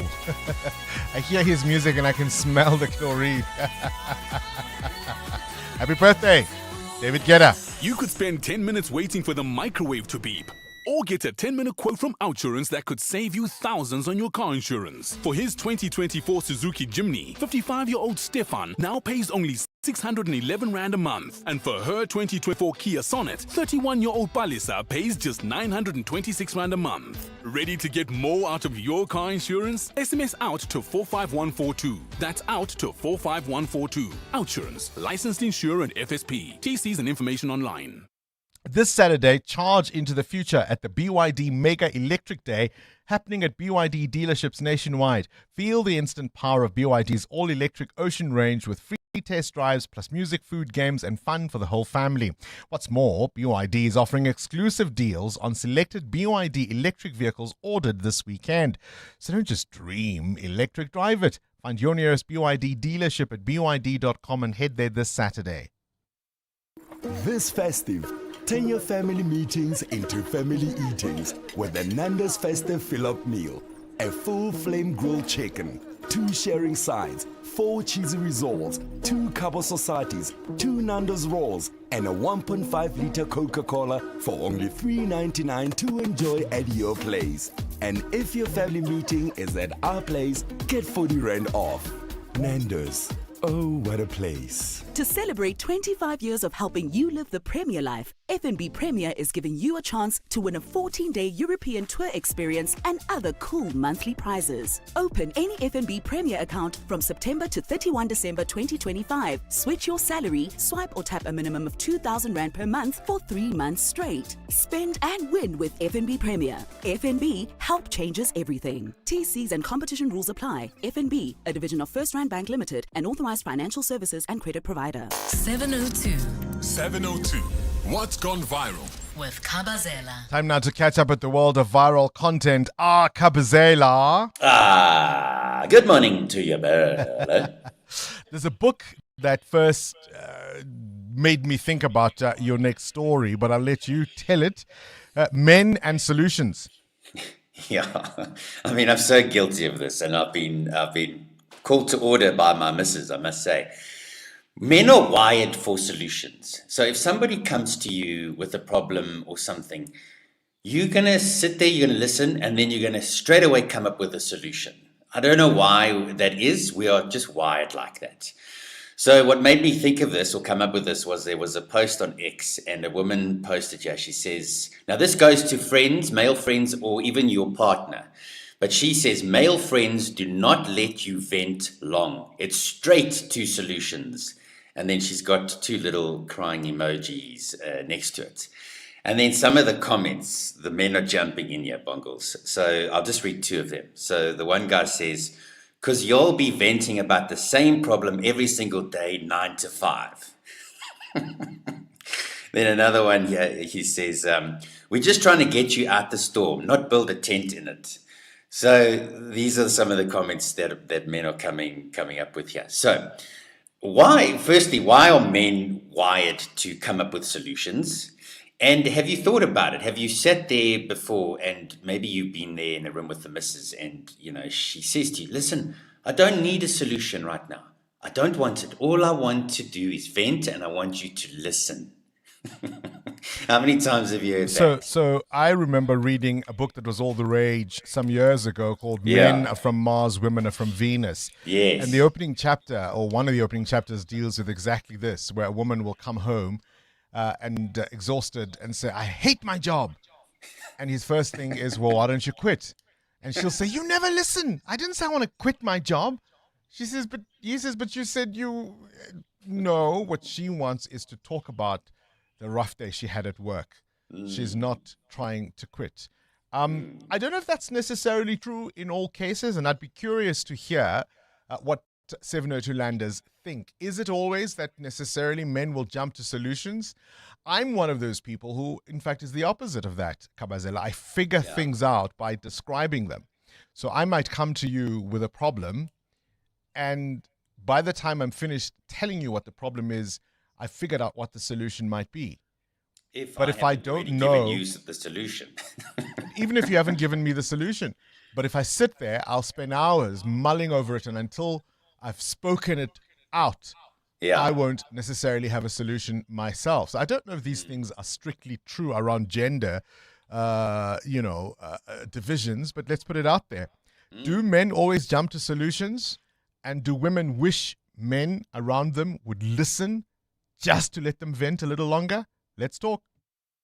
702 Feedback with Siamtanda Matiso. Siamtanda Matiso, do you want to be allowed to vent, or do you like it when people jump to solutions? Listen, Karabo Tibele, who's our digital guru, and Muteo are probably tired of me. I always vent when we're there answering calls, whether I'm asking advice. And they do give advice, Shem, and solutions. They do listen to me. I don't ever take their advice because sometimes it's just like, this advice needs a bold, brave person. So yeah, I'm like half and half with this one. I can't wait to hear what 702 Landers think about it. All right, more feedback? Many reacting to the depressing stats on teenage pregnancy that you talked about after 7. Many blaming the sexual content that teenagers are exposed to. Some are saying, listen, adults should be blamed to this. You are the adult. You can't be attracted to a 10 to a 14-year-old. When you're seeing something wrong, speak up. You are the adult. While some are saying, yes, I am the adult. Do I have a place to tell your child what to do? Do I have a place to say, hey, don't do that PDA as another person or another adult, if you place it in that way? Look, I mean, part of the problem is, as Luke Lamprecht says, there is a responsibility for every adult to report any case where you think a child is being sexually abused. And so I don't think the matter of, is it my business, should in fact arise. Because that's part of the problem, is that these kids, how do you not notice a 10-year-old is pregnant? Jani, a 10-year-old. Yeah. How do the adults around these children not notice? And that's why I want to posit that either they don't care or they themselves are complicit in some way and are trying to protect each other and not the children, and it's a real, real shame. It's 8 o'clock time for the latest Eyewitness News. And of course, don't forget, coming up, that grand prize draw where we'll find out Which ABSA Rewards member will drive away in a brand new JQ J5 Vortex? And Swiss Zulu, you've got a big story. It's 8 o'clock. This is EWN. Malusi Gigaba hands himself over to police, and the Madlanga Commission hears matters of the Ekurhuleni Metro Police Department. Good morning. This a breaking story this hour. ANC Member of Parliament and former Minister Malusi Gigaba is set to hand himself over to police in Pretoria this morning. It's understood he will be formally charged in connection with an ongoing investigation into corruption at Transnet. Gigaba is also expected to make a court appearance today. Khomotso Modise has more. Malusi Gigaba was Public Enterprises Minister between 2010 and 2014 and is likely to be charged for Transnet-related corruption matters from around that time. In a statement, he says he's been informed by the NPA that he should present himself to be charged and appear in court today. The nature of his charges will be established during his appearance. In the statement, Gigaba says he'll cooperate fully with the legal system as it performs its duties. He further says his conscience is clear as his actions while in office were guided by policy, process and the values of accountability and service. Khomotso Modise, Eyewitness News. Investigating Directorate Against Corruption head Andrea Johnson says she doesn't understand all the noise around the arrest of crime intelligence boss Dumsani Khumalo. Johnson told the ad hoc committee investigating police corruption yesterday that Khumalo's arrest was justified because fighting corruption and dishonesty is part of their mandate. She says Khumalo and his 6 co-accused misrepresented the qualifications of Dineo Mukweli, who was appointed to an executive position within crime intelligence despite having no policing experience. Babalondense reports. Andrea Johnson defended the arrest of crime intelligence head Dumsani Khumalo when pressed by members of the committee. She says Khumalo and National Commissioner Fanima Semola could have been arrested as early as 2022 in connection with a separate IPID investigation, but there was not enough evidence. She says Khumalo's arrest this year is only controversial because it involves him and not other officials.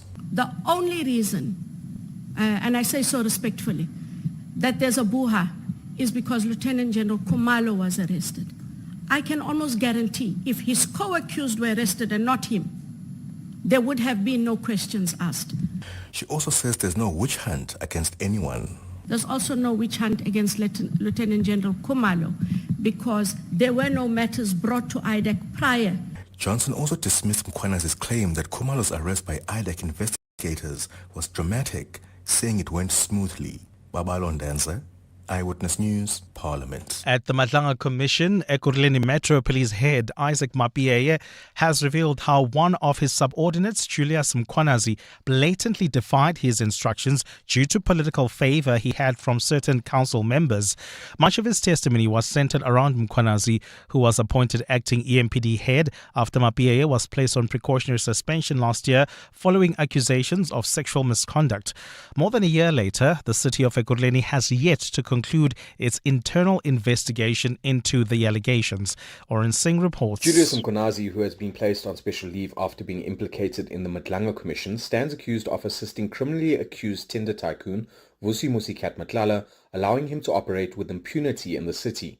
Testifying before the Madlanga Commission of Inquiry yesterday, EMPD head Isaac Mapieye revealed Mkwanazi had forged and signed off on 2 fraudulent memorandums of understanding with Matlala. Mkwanazi is also accused of fitting blue lights in some of Matlala's private security vehicles, an allegation Mapieye says Mkwanazi has contended. Brigadier Mkwanazi denied having installed these lights. He claims Mkwanazi was a law unto himself. Since 2021, it will appear that Brigadier Mkwanazi had a resolve to operate independent of the EMPD structure. Mapieye will resume with his testimony this morning. Arun Singh, Eyewitness News. And U.S. President Donald Trump expects an American coordinated international stabilization force to be on the ground in Gaza very soon. The multinational force, likely to include troops from Egypt, Qatar, Turkey and the United Arab Emirates as part of Trump's post-war governance plan for Gaza. The plan helped lead to a fragile ceasefire between Israel and Palestinian militant group Hamas last month, but the humanitarian crisis in Gaza has not abated. And Gaza is working out very well. and you haven't been hearing too much about problems. And I'll tell you, we've had countries that have volunteered. If there's a problem with Hamas, as an example, or a problem with anything, but they volunteered to, on a single basis, go in and take care of it. Gold is trading at $3,993.69 an ounce. The rand is at 17.37 to the dollar, 22.80 to the pound, 20.04 to the euro. Brent crude oil is at $63.67 a barrel. In Pretoria North, there's heavy delays. This is on Rachel de Beer between Waterpoort and Paul Kruger. In Kloorkop, we're still dealing with that accident scene on Allendale Road near Mastiff, causing huge delays from Zuurfontein Road. And in your sport, Springboks set for Stern France in Siya Kolisi's 100th test. Carling Knockout Cup last four battle for final spot. Proteas win last night adds edge to third ODI with series in balance. And Formula One is in Brazil. A cloudy Friday in store for Gauteng with afternoon scattered thundershowers expected. The temperatures will peak at highs between 20 and 22 degrees. The top story in EWN this hour as it breaks. ANC Member of Parliament and former Minister Malusi Gigaba is set to hand himself over to police in Pretoria this morning. EWN, in touch, in tune and independent. For the latest, visit ewn.co.za or download the EWN app. This is Breakfast with Bongani Bingwa on 702. Let's walk the talk. Big story that we were talking just a little earlier on about the big fish being nabbed. Now we understand the breaking news stories. The former Public Enterprises Minister Malusi Gigaba set to face charges in that Transnet case. That was a very big one, Mutero Kharipe. We are still, of course, in a sense, dealing with the after effects because of those locomotives and all of those issues that arose around that deal. Malusi Gigaba set to hand himself over to police in Pretoria. Will it lead to a conviction? That's a long, long road ahead still. This is Breakfast with Bongani Bingwa on 702. Let's walk the talk. The Transnet issue is a really big one, Muteo, is it not? And the impact on our rail system and around what the Guptas did to denude it of its abilities lives with us still. Yeah, this is a very, very big case. If you look at how Transnet is running now, just the inefficiencies of Transnet in delivering export goods, the laundering of money in connection, of course, with the multi-million rand tender that came through during the years of state capture. So you think of Brian Molefe, Anand Singh, that whole, I wouldn't even call him a cabal, but that whole... Coterie. Yes, a coterie. Let's call it a coterie. So... Of what? The mishandling of contracts then, delivering on locomotives, things that Transnet needs in terms of making sure that they're efficient in delivering goods. That is a case that is being handled right now. And I expect more people to join the fray in terms of this case as it continues. All right, let's take your calls on 011-883-0702. Reactions to our big interview this morning. Children giving birth to children. There are many more, of course, who fall pregnant. We only know about the ones who actually carry their pregnancies to term. Where there are miscarriages or even terminations, the numbers suggest that would be even more. Let's start with Muzi. You're a teacher, Muzi. What do you want to say about this? Yes, I'm actually. How are you, Bongani? I'm good, Muzi. Go ahead. Yes, you know, the gentleman that you interviewed said something about teachers not being adequately trained, as well as that life skills or life orientation is not is not actually emphasized. As a teacher, you see that I don't really agree with the statement. That one, in terms of training, teachers are adequately trained. They also have, the Department of Education also has what we call comprehensive sexuality education. All life skills and life orientation educators go through that program. Two, from foundation phase until grade 12, life orientation is taught. It's just that foundation phase is only life skills. So the problem here is that at school, policy allows us to teach, And the problem then starts with the reinforcement, because we teach at school and these children go back to the community, go back to their homes, and some of what we teach them, then they get untaught or they are exposed to what we had that goes in contrary to what we would have taught them. Explain. Okay. I teach a child about dangers of having unprotected sex and stuff. Right. At school. Yeah. Now the child goes back home. When the child gets back home, they goes back to a broken family, for a lack of a better word, where someone does not really care and make sure that what I had taught the child is enforced at home. The child is allowed to go out, come back, even grade 7 learners, goes home and, is allowed to come back at 5 or at 6 o'clock in the evening and nothing happens to the child. And there's not even a question as to where have you been, with whom. So a lot of those things happen there at home. Yeah, the breakdown. In the society as well, yes. Oh, no, I hear you, Muzi. It's hard to argue. You're in the teaching profession. I'm not. You see these things every day. Tafatso, you're in Pretoria. You work for a clinic. What have you observed? Also, basically, I work for a non-governmental organization, but we work in tandem with Department of Health inside public health facilities. Yes, go ahead. What have you seen then in your work, Tafatso? I've seen a plethora of these cases, 14-year-olds, 12-year-olds, 9-year-olds coming into health facilities pregnant. And the question that I always pose to healthcare providers is, what have you done? I saw you attending to a 14-year-old. What have you done about it? And they tell us that, no, it is actually the responsibility of the education department to go into the social workers and open cases there. It's not our responsibility to fill in the Section 22 forms inside a clinic. And others, it pains to say this, but other nurses would actually tell you that if we are going to open a case or allow this kid to go report this man, then what's going to happen? Because this man is the provider. Are you going to provide for this particular family? Because even the mother, you find that is complicit in it. They know that their kid is being abused, but they are doing nothing because they're benefiting from this gentleman who might be the responsible for the pregnancy. So just yesterday, I was with another nurse. She conducts a termination of pregnancy, and she had a 10-year-old. And I said, sister, what have you done to this particular kid? She says, no, the health department, the Department of Health, allows us to terminate pregnancy, even if the child is 9, without the consent even of the parents. That's what the Department of Health says to us. We should terminate regardless of how old the child is, or even though the child does not come here with their parents. So I find it so astonishing what is happening in the public health sector. It's almost normalized to see a 9-year-old pregnant. They just look at this kid and they laugh. And there's so much. The inaction for me is pretty astounding. That they are not looking at this as a case.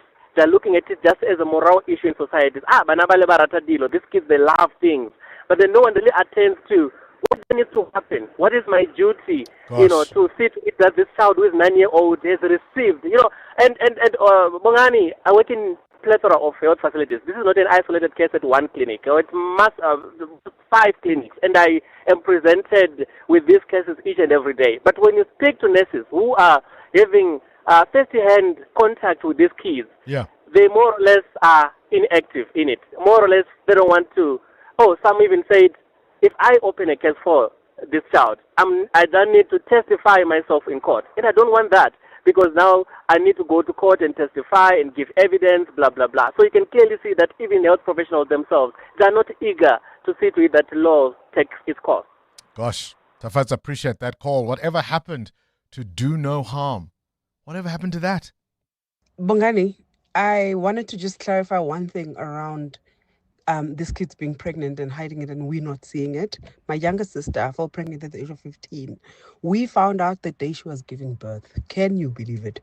The girl hid it so well, we actually did not even see anything. Mind you, she would even bath in front of some of us, right? Until the day she had a tummy ache that was so bad, it needed us to take her to the doctor. Only when we got there, we heard that she's actually in labor. So yeah, it's intentional. Sometimes they know that they are actually pregnant and they hide it, to make sure that what they wear, who they keep around. Because we did pick up a bit of difference in her behavior, but we actually didn't think it was to that extent. So just putting it out there. Look, I hear you. I hear you in terms of your particular experience and the example that you give.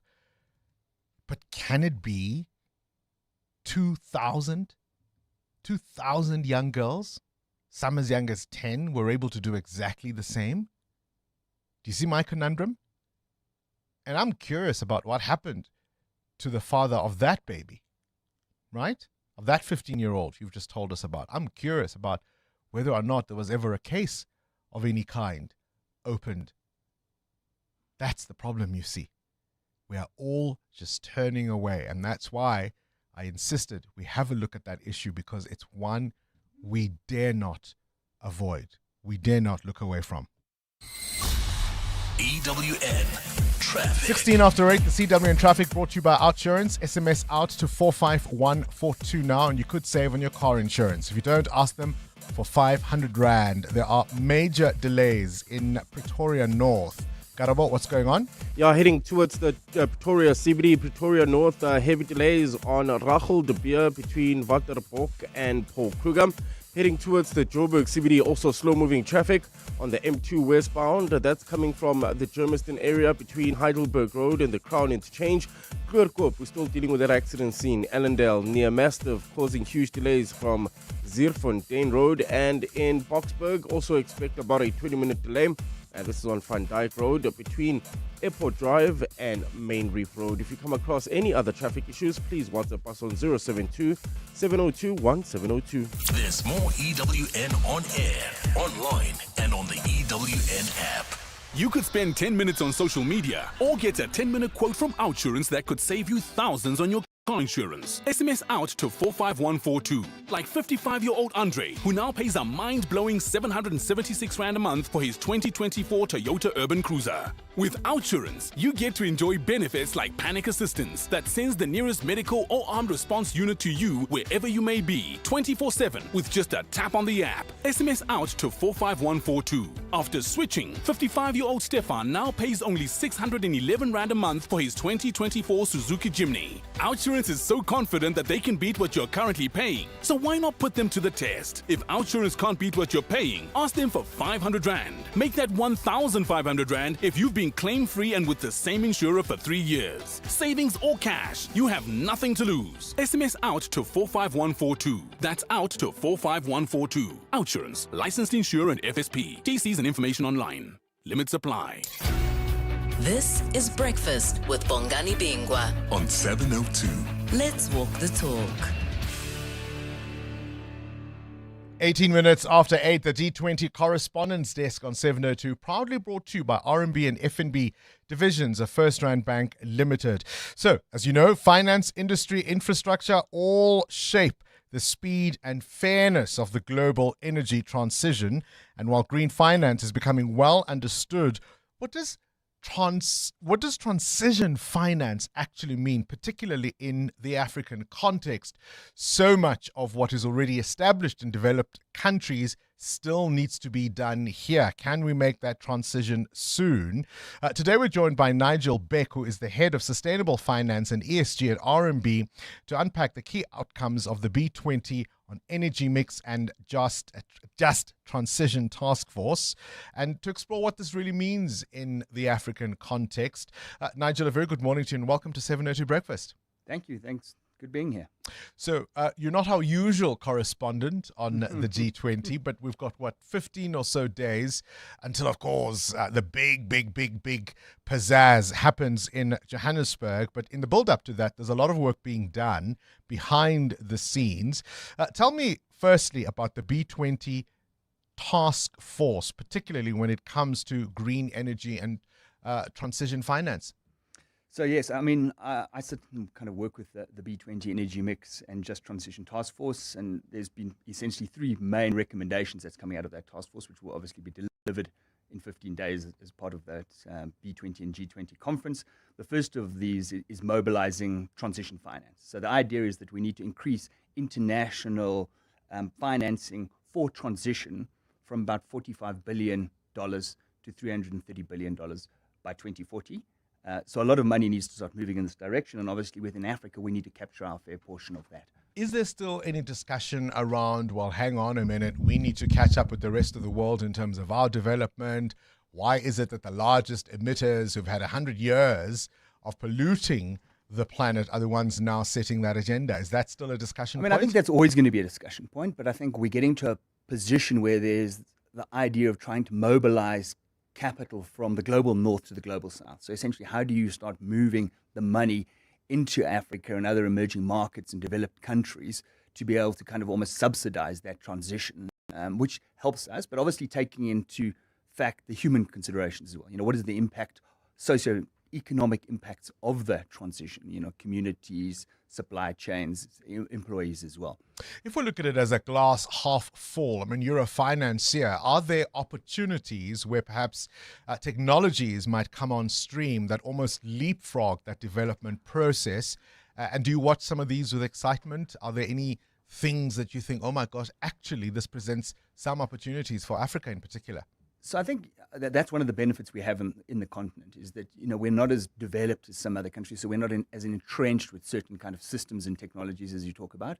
I think there's an ability definitely for us to leapfrog them. And that idea is that if you take that capital, you mobilize that, put it into elements of kind of research and development, the likes of green hydrogen, kind of energy efficiency, green vehicles, et cetera, et cetera. A lot of the things that we're actually talking about, but we actually need to kind of make those make them realize and actually, finance and move them forward quite extensively. It's one thing to talk about funding from the global north, but are some of these ideas worthy on their own as business ideas? And is there investor appetite for them?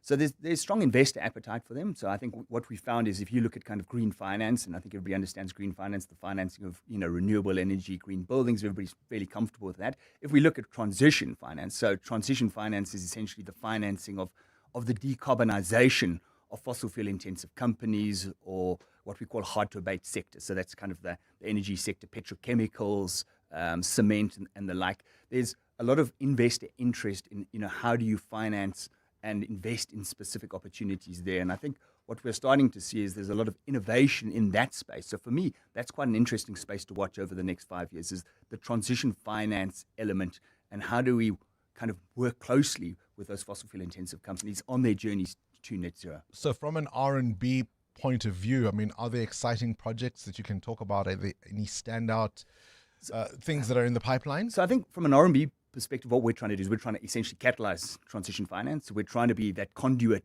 for capital from the global north to global south to specific projects and develop a transition finance asset class. We're putting together a transition funding framework which provides some level of clarity. And that's one of the issues we've seen in the past. What's in transition, what's not in transition. For example, can you do a use of proceeds transition loan or a general corporate transition linked loan? And how do we drive that capital? But we are starting to see a lot of small projects that are starting to come through that are very much aligned to transition. And, essentially that portfolio is starting to grow, that it's becoming somewhat meaningful. How much is the role of the US a factor here? The withdrawal from the Paris Agreement, for example, does that mean the biggest economy has kind of put its foot off the pedal, as it were, or has the rest of the world just simply moved on with or without?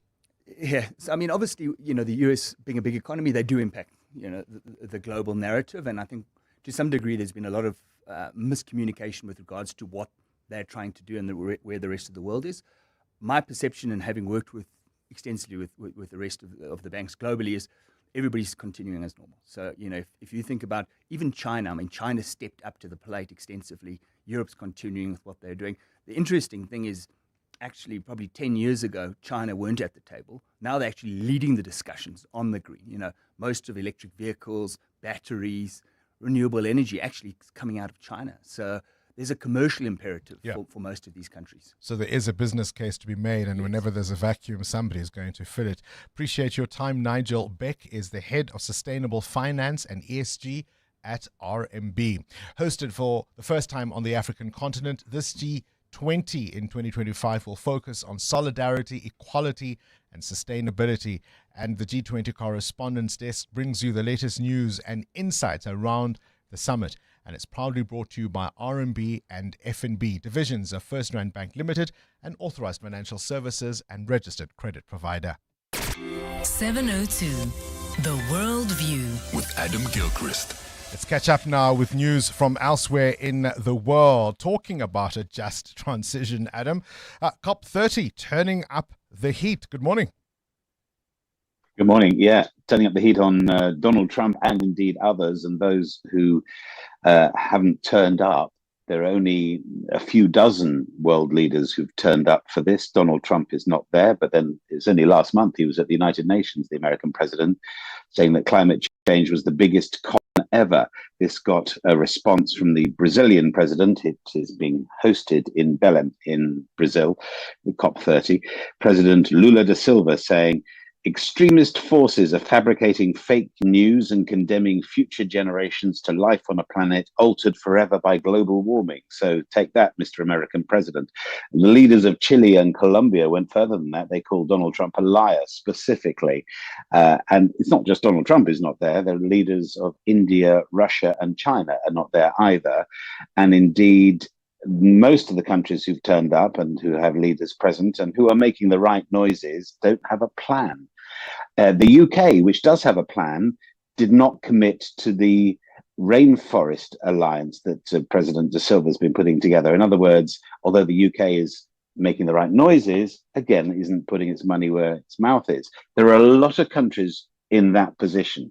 If they are talking about climate change, absolutely, and some aren't, then they're not actually necessarily following through. Yeah. So you still ask, what are we doing to ourselves? Talk is cheap, as they say. Now, Adam, how far would you go to make your night shift just a little easier?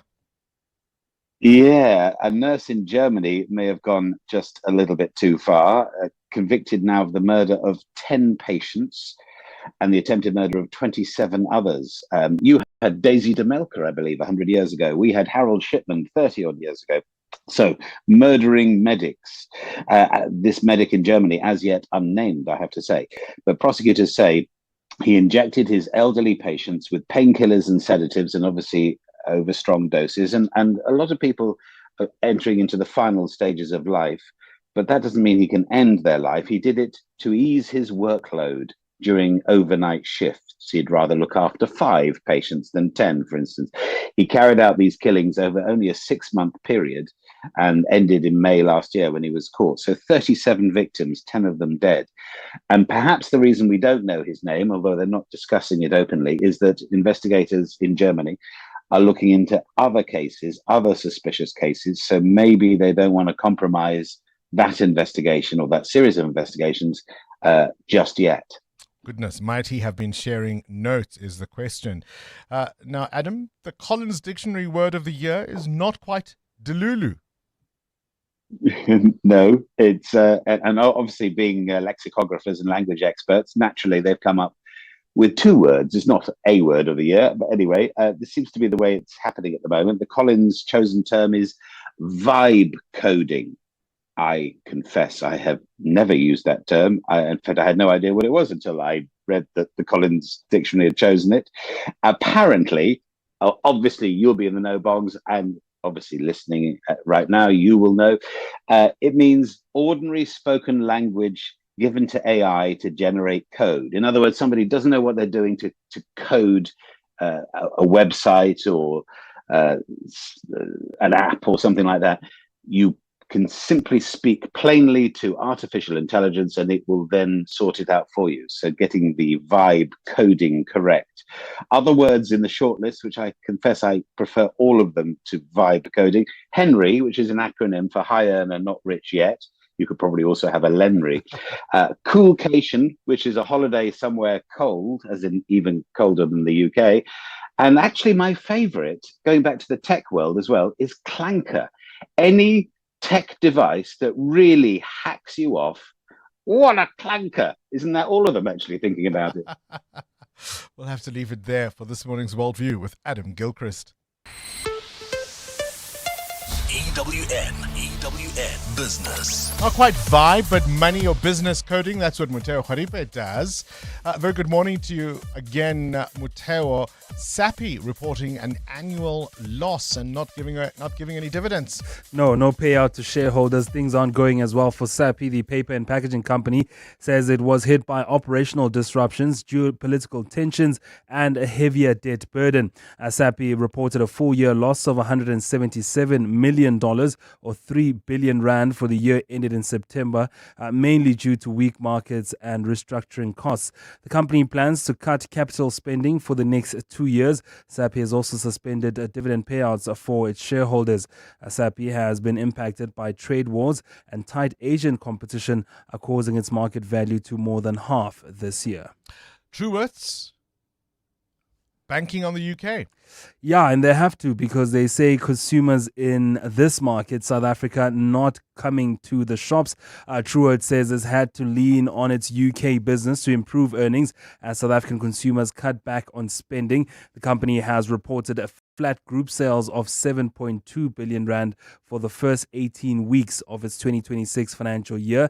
Now, to give some perspectives, earlier this year it reported a sales growth of 22 billion rand for the 52 weeks to June of 2025. Now, Office, the Truworths UK chain, has offset some of the weaker results seen in South Africa, with sales growing 6% in pounds and 7.7% when converted into rand. Where is the rand? 17 rand 37 cents against the US dollar, starting to gain some ground against the dollar. 20 rand 4 cents against the euro, and at 22 rand 78 cents against the British pound. Price of gold still up at $3,996 an ounce, or platinum is up close to 1% at $1,539. Brent crude at $63.77 a barrel. That's your morning business. Stephen Grotes with the wrap of the week's business later this afternoon. It's a busy news morning, I can tell you that. Sfiso Zulu, what's the latest on the former Public Enterprises Minister? Well, Bongani, good morning. The ANC Member of Parliament and former Minister Malusi Gigaba is to hand himself over to police in Pretoria this morning, and it's understood that he'll be formally charged in connection with ongoing investigations into corruption at Transnet. Gigaba is also expected to make a court appearance today. Khomotso Modise reports. Malusi Gigaba was Public Enterprises Minister between 2010 and 2014 and is likely to be charged for Transnet-related corruption matters from around that time. In a statement, he says he's been informed by the NPA that he should present himself to be charged and appear in court today. The nature of his charges will be established during his appearance. In the statement, Gigaba says he'll cooperate fully with the legal system as it performs its duties. He further says his conscience is clear, as his actions while in office were guided by policy, process, and the values of accountability and service. Khomotso Modise, Eyewitness News. In the Western Cape, convicted murderer Najwa Peterson's son says should his mother be released on parole, he'll make sure that she complies with her conditions. He spoke during an emotionally charged community meeting last night to discuss his mother's upcoming parole later in the month. Najwa was sentenced to 28 years in prison in 2009 for orchestrating her husband Talib Peterson's murder. The music and theatre icon was shot at his Athlone home in 2006. Reports. Najwa Peterson's family says her kids have suffered a great deal growing up without their mother for almost 2 decades. Her son Suleiman Effendi believes his mother deserves a second chance and that she has paid for her sins in the past 19 years. But Talib Peterson's brother Ikshan feels differently. Ikshan says while he sympathizes with Najwa's kids, she should have considered their well-being before carrying out a hit on his brother. He says Najwa committed the crime and should do the time. Athlone Police Station Commander Colonel Junaid Alcock says Najwa's parole hearing is scheduled for November 26. Ndutuzelo Nene, Eyewitness News. President Cyril Ramaphosa says while South Africans are justifiably concerned about the impact of illegal migration on state services, they can't resort to vigilante acts. Answering questions in the National Assembly yesterday, Ramaphosa signalled a warning to employers who employ undocumented migrants. He says the migration matter featured prominently on the agenda of a recent meeting of political leaders of the Government of National Unity. Lindsay Dentlinger reports. President Cyril Ramaphosa says after boxes of medication were found at a recent accident scene of a bus headed for Zimbabwe, South Africans were justifiably angry. But he says it's been disturbing to witness the forced removal of migrants from healthcare facilities. It is a real blight on the character of our nation. Now, our Ubuntu characteristic must be clearly played out in how we deal with people from other countries as well. Ramaphosa has reminded employers that they can be fined and even jailed for employing undocumented migrants. Legislation that will introduce employment quotas is set to be tabled soon. So, clear warning to all employers. We must follow what the law prescribes in this regard. With more than 51,000 people deported over the last year, Ramaphosa has praised the work of the Border Management Authority in clamping down on illegal entry to the country. Lindsay Dentlinger, Eyewitness News, Parliament. A cloudy Friday in store for Gauteng with afternoon scattered thunder showers expected. The temperatures will peak at highs between 20 and 22 degrees. Heading into the Joburg CBD, there's slow-moving traffic. M1 northbound between Boysons Road and the Crown Interchange, and in Kloorkoop, we're still dealing with that accident seen on Allendale Road near Mastiff, causing heavy delays from Zierfontein Road. The top story this hour, ANC Member of Parliament and former Minister Malusi Gigaba is set to hand himself over to police in Pretoria this morning. The Midday Report. Weekdays 12 to 1. Former Bosasa COO Angelo Gritti has been sentenced to 10 years, suspended for 5 years. He's Komoto Modisi. What do we know about this arrangement? The basis of the agreement, Mandy, has been Angelo Gritti's ill health. And so that has been what's been argued by the state and his lawyers here today. The fact that there is no prison that can take care of him. It has been submitted here by the lawyers that it would be best that his sentence be suspended. The Midday Report with Mandy Wiener. 12 to 1 on 702. 702. Who says everyday driving can't be très chic? Rent premium with Sani Sixt now. Own the stylish Citroen C3 later. Yes, that's 3 cars, 3 months, 3 chances to say ooh la la. Just book directly on sani.co.za. Call us or rent at any branch between 1 November and 31 January, and you're automatically entered into the draw. Bon voyage with Sani Sixt and win. T's and C's apply. The unexamined life is not worth living. Socrates' timeless wisdom reminds us of the power of introspection. At Plus 94 Research, we delve deep into data, uncovering insights that drive meaningful decisions. Our scientific methodologies transform questions into clarity. Don't just operate, understand. Don't just guess, know. Plus 94 Research, the science of decision making. 702. WhatsApp Bongani on 072 702 1702. Bongi, Bora man. Flores here from the beautiful Western Cape to you and Kabazela. Let me tell you, I am 35 years happily married. And you know why? I listen to what my wife says. Even though it does not penetrate, that's all they want. They want men who listen. They don't want solutions. They already have the solution. They just thinking out loud. So what you need to do, put down your phone, put down the remote, listen to her, and when she's done, continue with what you are doing. That's all that she wants. Bogs and Kabazela, we're wired differently as humans. There was an experiment with babies where they put an obstacle in front of a baby. The girls will sit and cry because they're frustrated, but the boys will try and figure it out and figure a way over it and around it. So yeah, it's human nature. Good morning, Bongs and the 702 lenders. Happy Friday. Bongs, the answer to your question is an astounding yes. Men are usually solution based. That's because we look we look at things logically most of the time. We look at a problem logically, try to remove emotion from it. And I see that in my own relationship with my woman. It's gotten to a point where she would actually say to me, "Okay, babe, I just want you to listen, okay? You'll give me a solution tomorrow, but today I just want you to listen." So yes, absolutely true. Happy Friday, Masungule and Potiatle. Yes, most definitely. We listen to have solutions. What is the point of listening and something is not being done? Like, what are we talking about then? Is it just for vibes? No, we need to fix problems. Yo, Bongani, men always have solutions. Sometime in March this year, I unfortunately had a smash and grab incident, and I called my partner crying, and the first thing he said was, "But why are you crying? What is it? What's frustrating you?" I'm like, "I'm scared. This just happened." And his immediate thing was, "Just go get a coat and I'll sort out the window."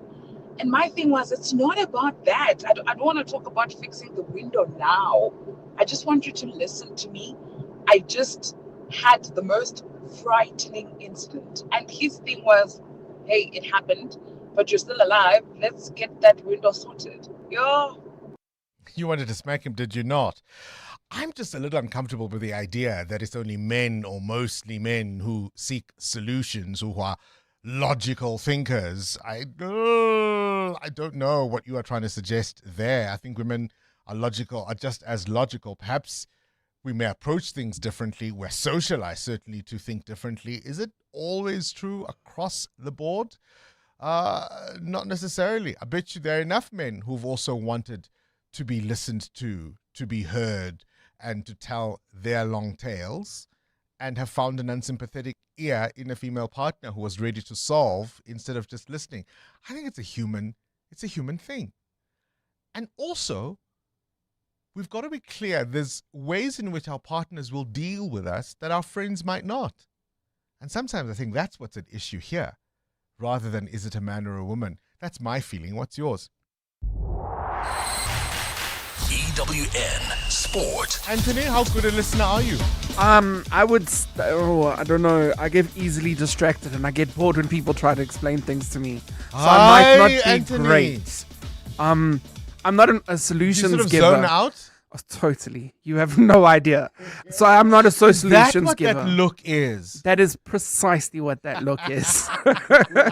Also, I'm also emotionally charged, not logical like that one voice note. So even if I do give advice, it's usually from a standpoint of like anger. Anger? Yeah. Is that the first emotion? Yeah, mainly because they're talking to me, but also because this is like I'm sharing your sentiments. Okay, I will not let you incriminate yourself any further, Mr. Teixeira. Let's talk about tomorrow's rugby. Yeah. It is going to be a mouth-watering game. The French have a lot to prove. Vengeance is on their minds. And the Boks have a lot to prove that wasn't a fluke. Yeah. Billed as the biggest test match of the year in actual fact. It's the Rugby Championship champions against the Six Nations champions. The best of the South against the best of the North as the Springboks battle France at the Stade de France. Rassie Rasmus leaning on experience with 6 changes from the side which beat Japan last weekend. A World Rugby Player of the Year, Peter Steff, Du Toit, Eben Etzebeth, Damien Willems are all returning to the starting lineup. The coach was quick to praise his players for understanding that coaching decisions are made and alleviating stress around the selection headaches. I think the team do understand that the guys know if things goes according to plan this weekend. Most of the guys know who's playing next week against Italy. I think the squad is buying in what we're trying to do. Most important thing is now to try and get the result at a very tough stadium against a very good French team. Captain Siya Kolisi will be running out for his 100th cap Saturday evening at 10:10, while earlier throughout the day we'll have the All Blacks against Scotland and the Wallabies facing Italy. In cricket, the Proteas will end their tour of Pakistan tomorrow afternoon when they play in the third and deciding ODI of the series from midday, while today the T20 Challenge has the Warriors facing Western Province, Dragons up against the Dolphins. In football, it's the Carling Knockout Cup semi-final weekend. Sunday we'll have Golden Arrows against Marimo Gallants, but tomorrow Orlando Pirates will look to continue their chase for a cup double as they face off against Richards Bay. Here's box coach Abduslam Wadu on his opponents. A very important fixture against a very good team with a mix of experience and young talent, with a very good coach who knows exactly his team, who knows the ecosystem of football. Very experienced coach. He's doing a good job. In selected Premier League fixtures, the weekend will start with Spurs playing Man United, while Sunday evening Man City face off against Liverpool. Throughout the match day, we have tabletoppers Arsenal also up against Sunderland. Switching to F1, where the Brazilian Grand Prix weekend has a sprint Saturday afternoon. Lando Norris has a 1-point lead over McLaren teammate Oscar Piastri in the Drivers' World Championship standings. Piastri has complained his car has been hard to handle in recent races, but is hopeful he can come to grips with it. The car's not really changed in terms of new parts to it or new setups for a few months now. So I think we've got a much better understanding of what differences there were in the last couple of weekends and what I needed to change, what I needed to adapt. So I think I've got a much better idea of kind of what I'm looking for now. Races Sunday 7 p.m. Meanwhile, MotoGP's out in Portugal. Anthony Teixeira, Eyewitness News Sport. When it comes to protecting your workforce, trust the workwear brand that has been protecting workers for over 150 years, Sweetall. Sweetall has overalls and uniform solutions for every industry, so your team is safe, comfortable, and ready to tackle any challenge. Visit our new Boksburg showroom, shop A1 Atlas Road, Westwood, Boksburg, or go to sweetall.com today. Sweetall, we never let you down. Superior protective workwear since 1871. If you think you cannot afford a lawyer, think again. Clientele Legal has made professional legal services affordable. You receive up to 745,000 Rand worth of legal services per year. Our range of plans include cover for you, your spouse, children, and extended family. Plans include cover for civil, criminal, and labor-related matters. Whether it's protection orders, gender-based violence, uncontested divorce, or poor service, your Clientele Legal lawyer will be there to assist you. Our services are convenient. Simply pick up the phone and call your lawyer or send us an email and we'll get back to you. All plans include a bail benefit of up to 5,000 Rand and we'll go to the police station and pay it for you. Plus, Clientele Legal offers you 24-hour telephonic legal advice. SMS Legal to 48721. That's legal to 48721. Clientele General is an authorized FSP and licensed non-life insurer.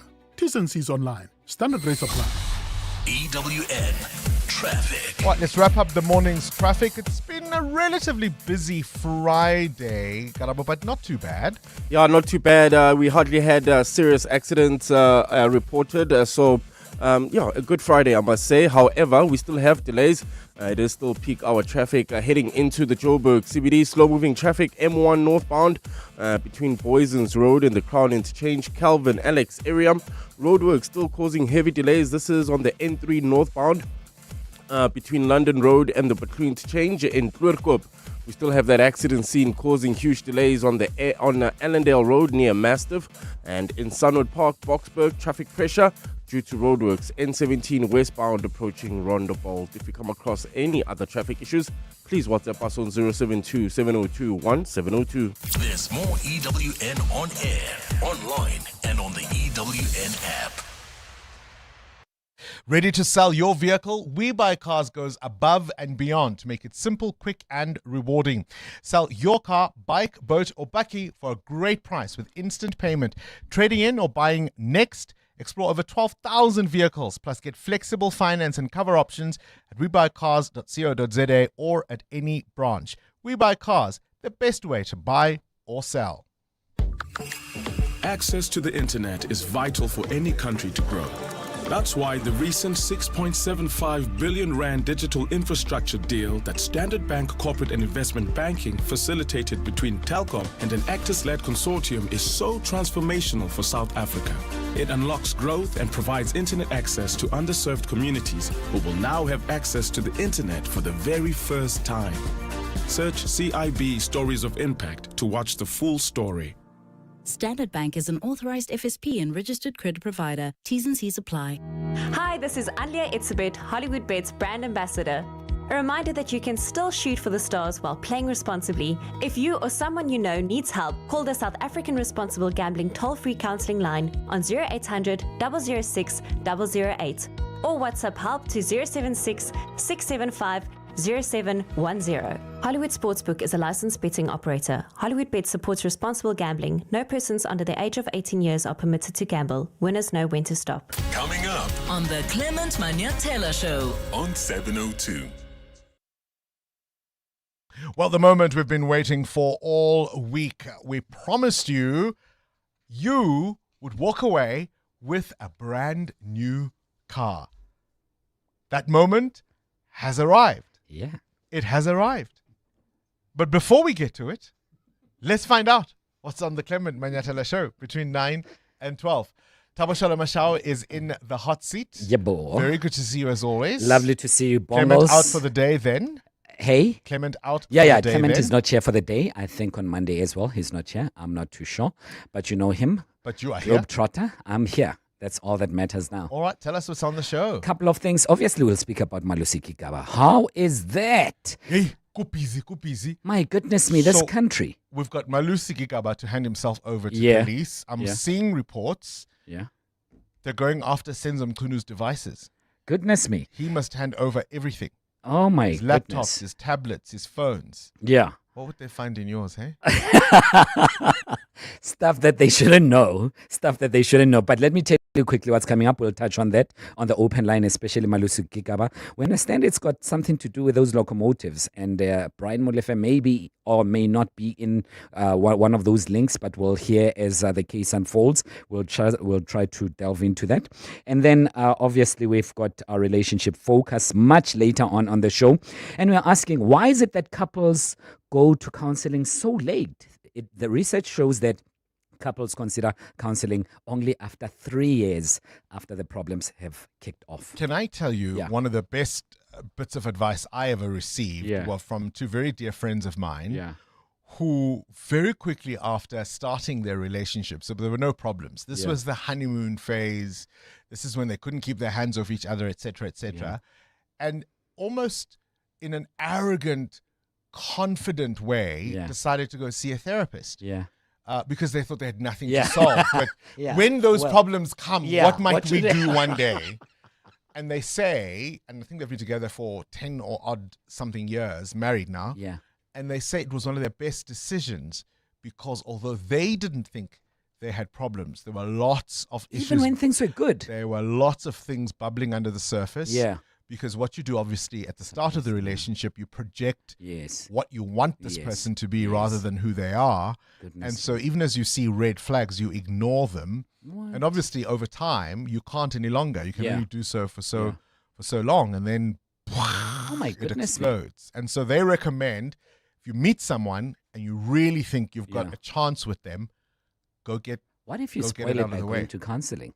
Maybe that wasn't your person. Yeah, I suppose. But then across the desk, very quickly, Bongles, we're speaking to HR managers, and we want to find out what else do they do if they're not snitching on employees. All that and more between 9 and 12.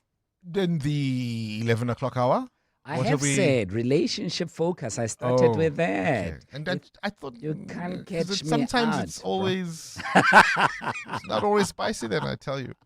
The G20 Summit coming to Johannesburg is a stepping stone towards a brighter future for the city. Josie My Josie has launched the Babize Bonke campaign to shine a spotlight on some of the extraordinary champions who are reshaping Johannesburg from the ground up. My name is Grant Ngobo. When Kalanje first opened, I was 14 years old and worked my way up, and now I lead the organization at the age of 27. From the 51st floor of Ponte, we run inner city tours and community community centers at the bottom, challenging stereotypes about Hillbrow, Berea, and Yuva. Josie My Josie is making the invisible visible, giving the voiceless a voice. It's a movement for the people, by the people, creating a city that we can proudly call Josie My Josie.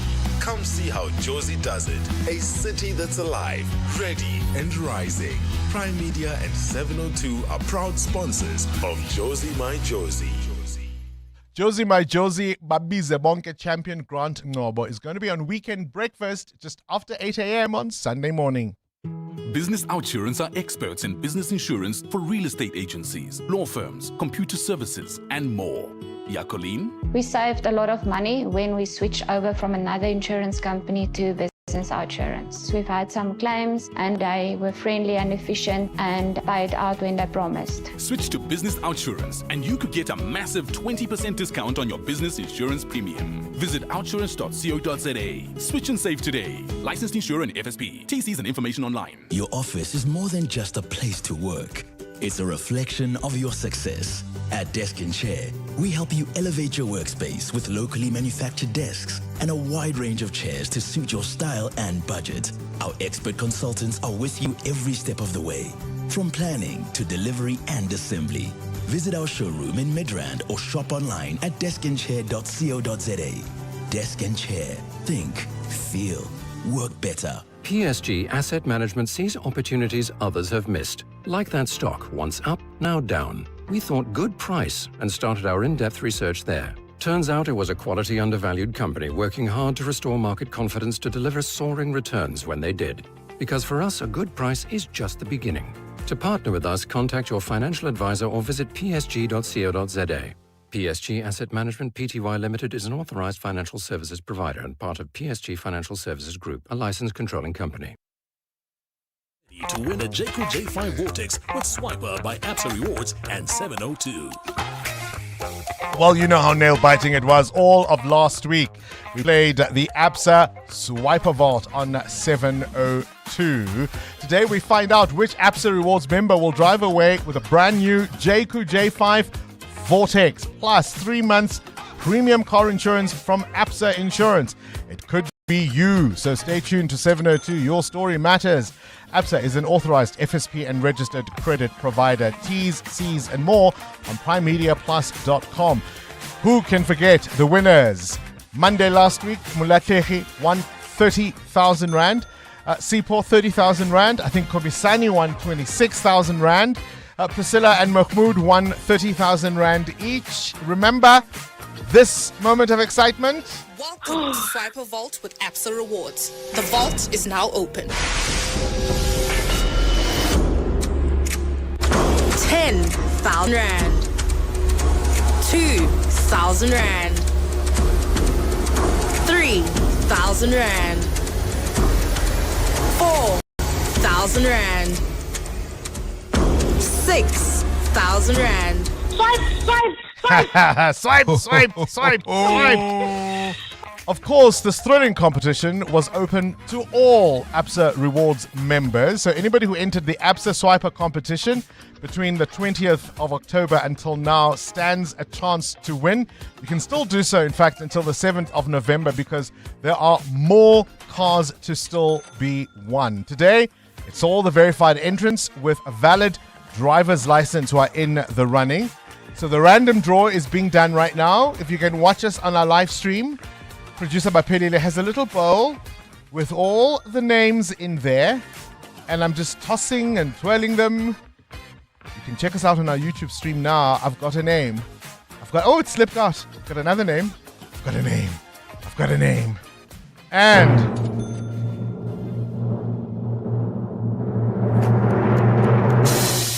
the winner of a brand new JQ J5 Vortex plus 3 months premium car insurance from Absa Insurance is Utladisa Hwadi. Utladisa. Hello, Utladisa, are you there? Hello, Bongs. Hello, Bongs. You got a car, my friend. You got a car. You got a car. Thank you very much. Thank you, 702. You're an ABSA Rewards member, of course, which is how you were entered into the draw. Congratulations, you've won the grand prize, a brand new JQ J5 Vortex. We'll throw in 3 months premium car insurance from ABSA Insurance here on 702. How are you feeling, man? Oh, I'm feeling very great. Thank you, 702. Thank you, ABSA. And thank you, Bong.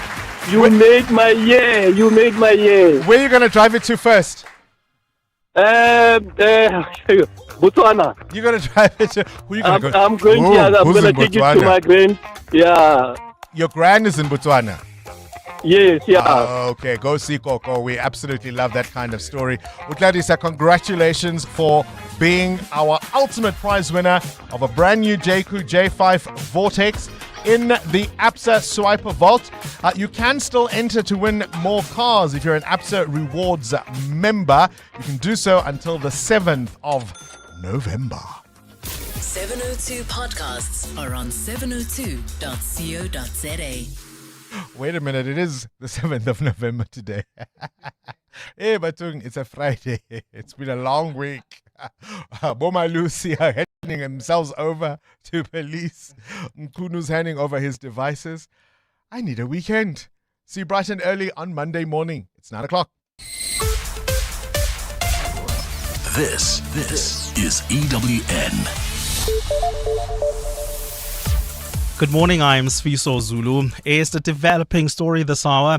ANC NEC member, former Minister Malusi Gigaba has handed himself to the investigating directorate at its offices in Pretoria East this morning.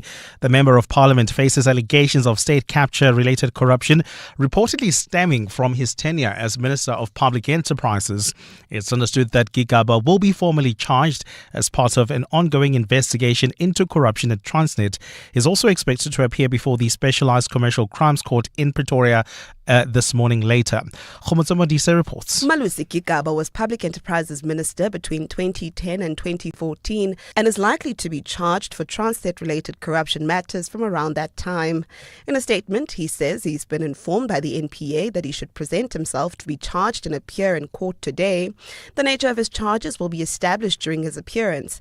In the statement, Gigaba says he'll cooperate fully with the legal system as it performs its duties. He further says his conscience is clear as his actions while in office were guided by policy, process and the values of accountability and service. Khomotso Modise, Eyewitness News. Head of Investigating Directorate Against Corruption, Andrea Johnson, has slammed KZN top cop Nhlanhla Mkhwanazi for claiming there are rogue elements in her organization.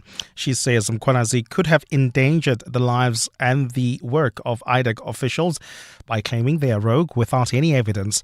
Johnson was responding to questions from MPs yesterday before Parliament's ad hoc committee that's investigating allegations of police corruptions made by Mkhwanazi. Babalon Denza reports. KZN Provincial Commissioner Nhlanhla Mkhwanazi at the start of the hearings told members that IDEC had arrested his close ally, Dumsani Khumalo, to hamper organized crime investigations. He also told the committee that certain IDEC investigators had gone rogue and arrested Khumalo over what he called an HR matter. Khumalo also told the Madlanga Commission yesterday that his arrest was about retaliation. But Andrea Johnson says Mkhwanazi was irresponsible to label IDEC officials as rogue. There are no rogue members at IDEC, and I'm sure that General Mkhwanazi should have known that putting such a word out there is really irresponsible in the absence of any evidence. It has cost people their lives. It has cost agencies their mandate. There are no rogues. Johnson says not everyone in the police or IDEC are bad apples, and they will deal with anyone found to be on the wrong side of the law. Babalon Denza, Eyewitness News, Parliament. President Cyril Ramaphosa is confident in a new plan to tackle gangsterism that was discussed by the National Security Council recently. He says the plan, which is yet to be launched, is credible and will make stronger use of technology to deal with the problem, not only in Cape Town but in other provinces too. Answering questions in the National Assembly yesterday, Ramaphosa said the high number of gang-related deaths recorded weekly in Cape Town is concerning. Lizzie Dentlinka reports. President Cyril Ramaphosa believes new policing plans that are being developed will be able to curb gangsterism and extortion. And we are also going to make sure that the financial capability thereof is also present so that we're able to deal with this scourge as effectively as we possibly can. But he says communities which often shield criminals have a role to play too. I do have the confidence that we will be able to make success. The National Security Council will be meeting again very soon to deal exactly with the actual and detailed plans that the police are going to embark upon.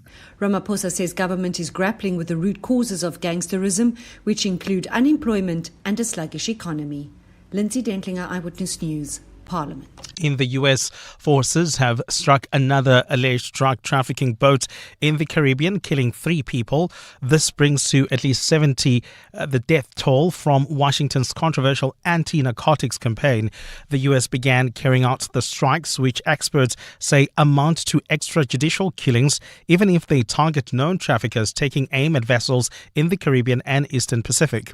Washington has yet to make public any concrete evidence that its targets were smuggling narcotics or posed a threat to the United States. Gold is trading at $3,993.69 an ounce. The rand is at 17.37 to the dollar, 22.80 to the pound, 20.04 to the euro. Brent crude oil is at $63.67 a barrel.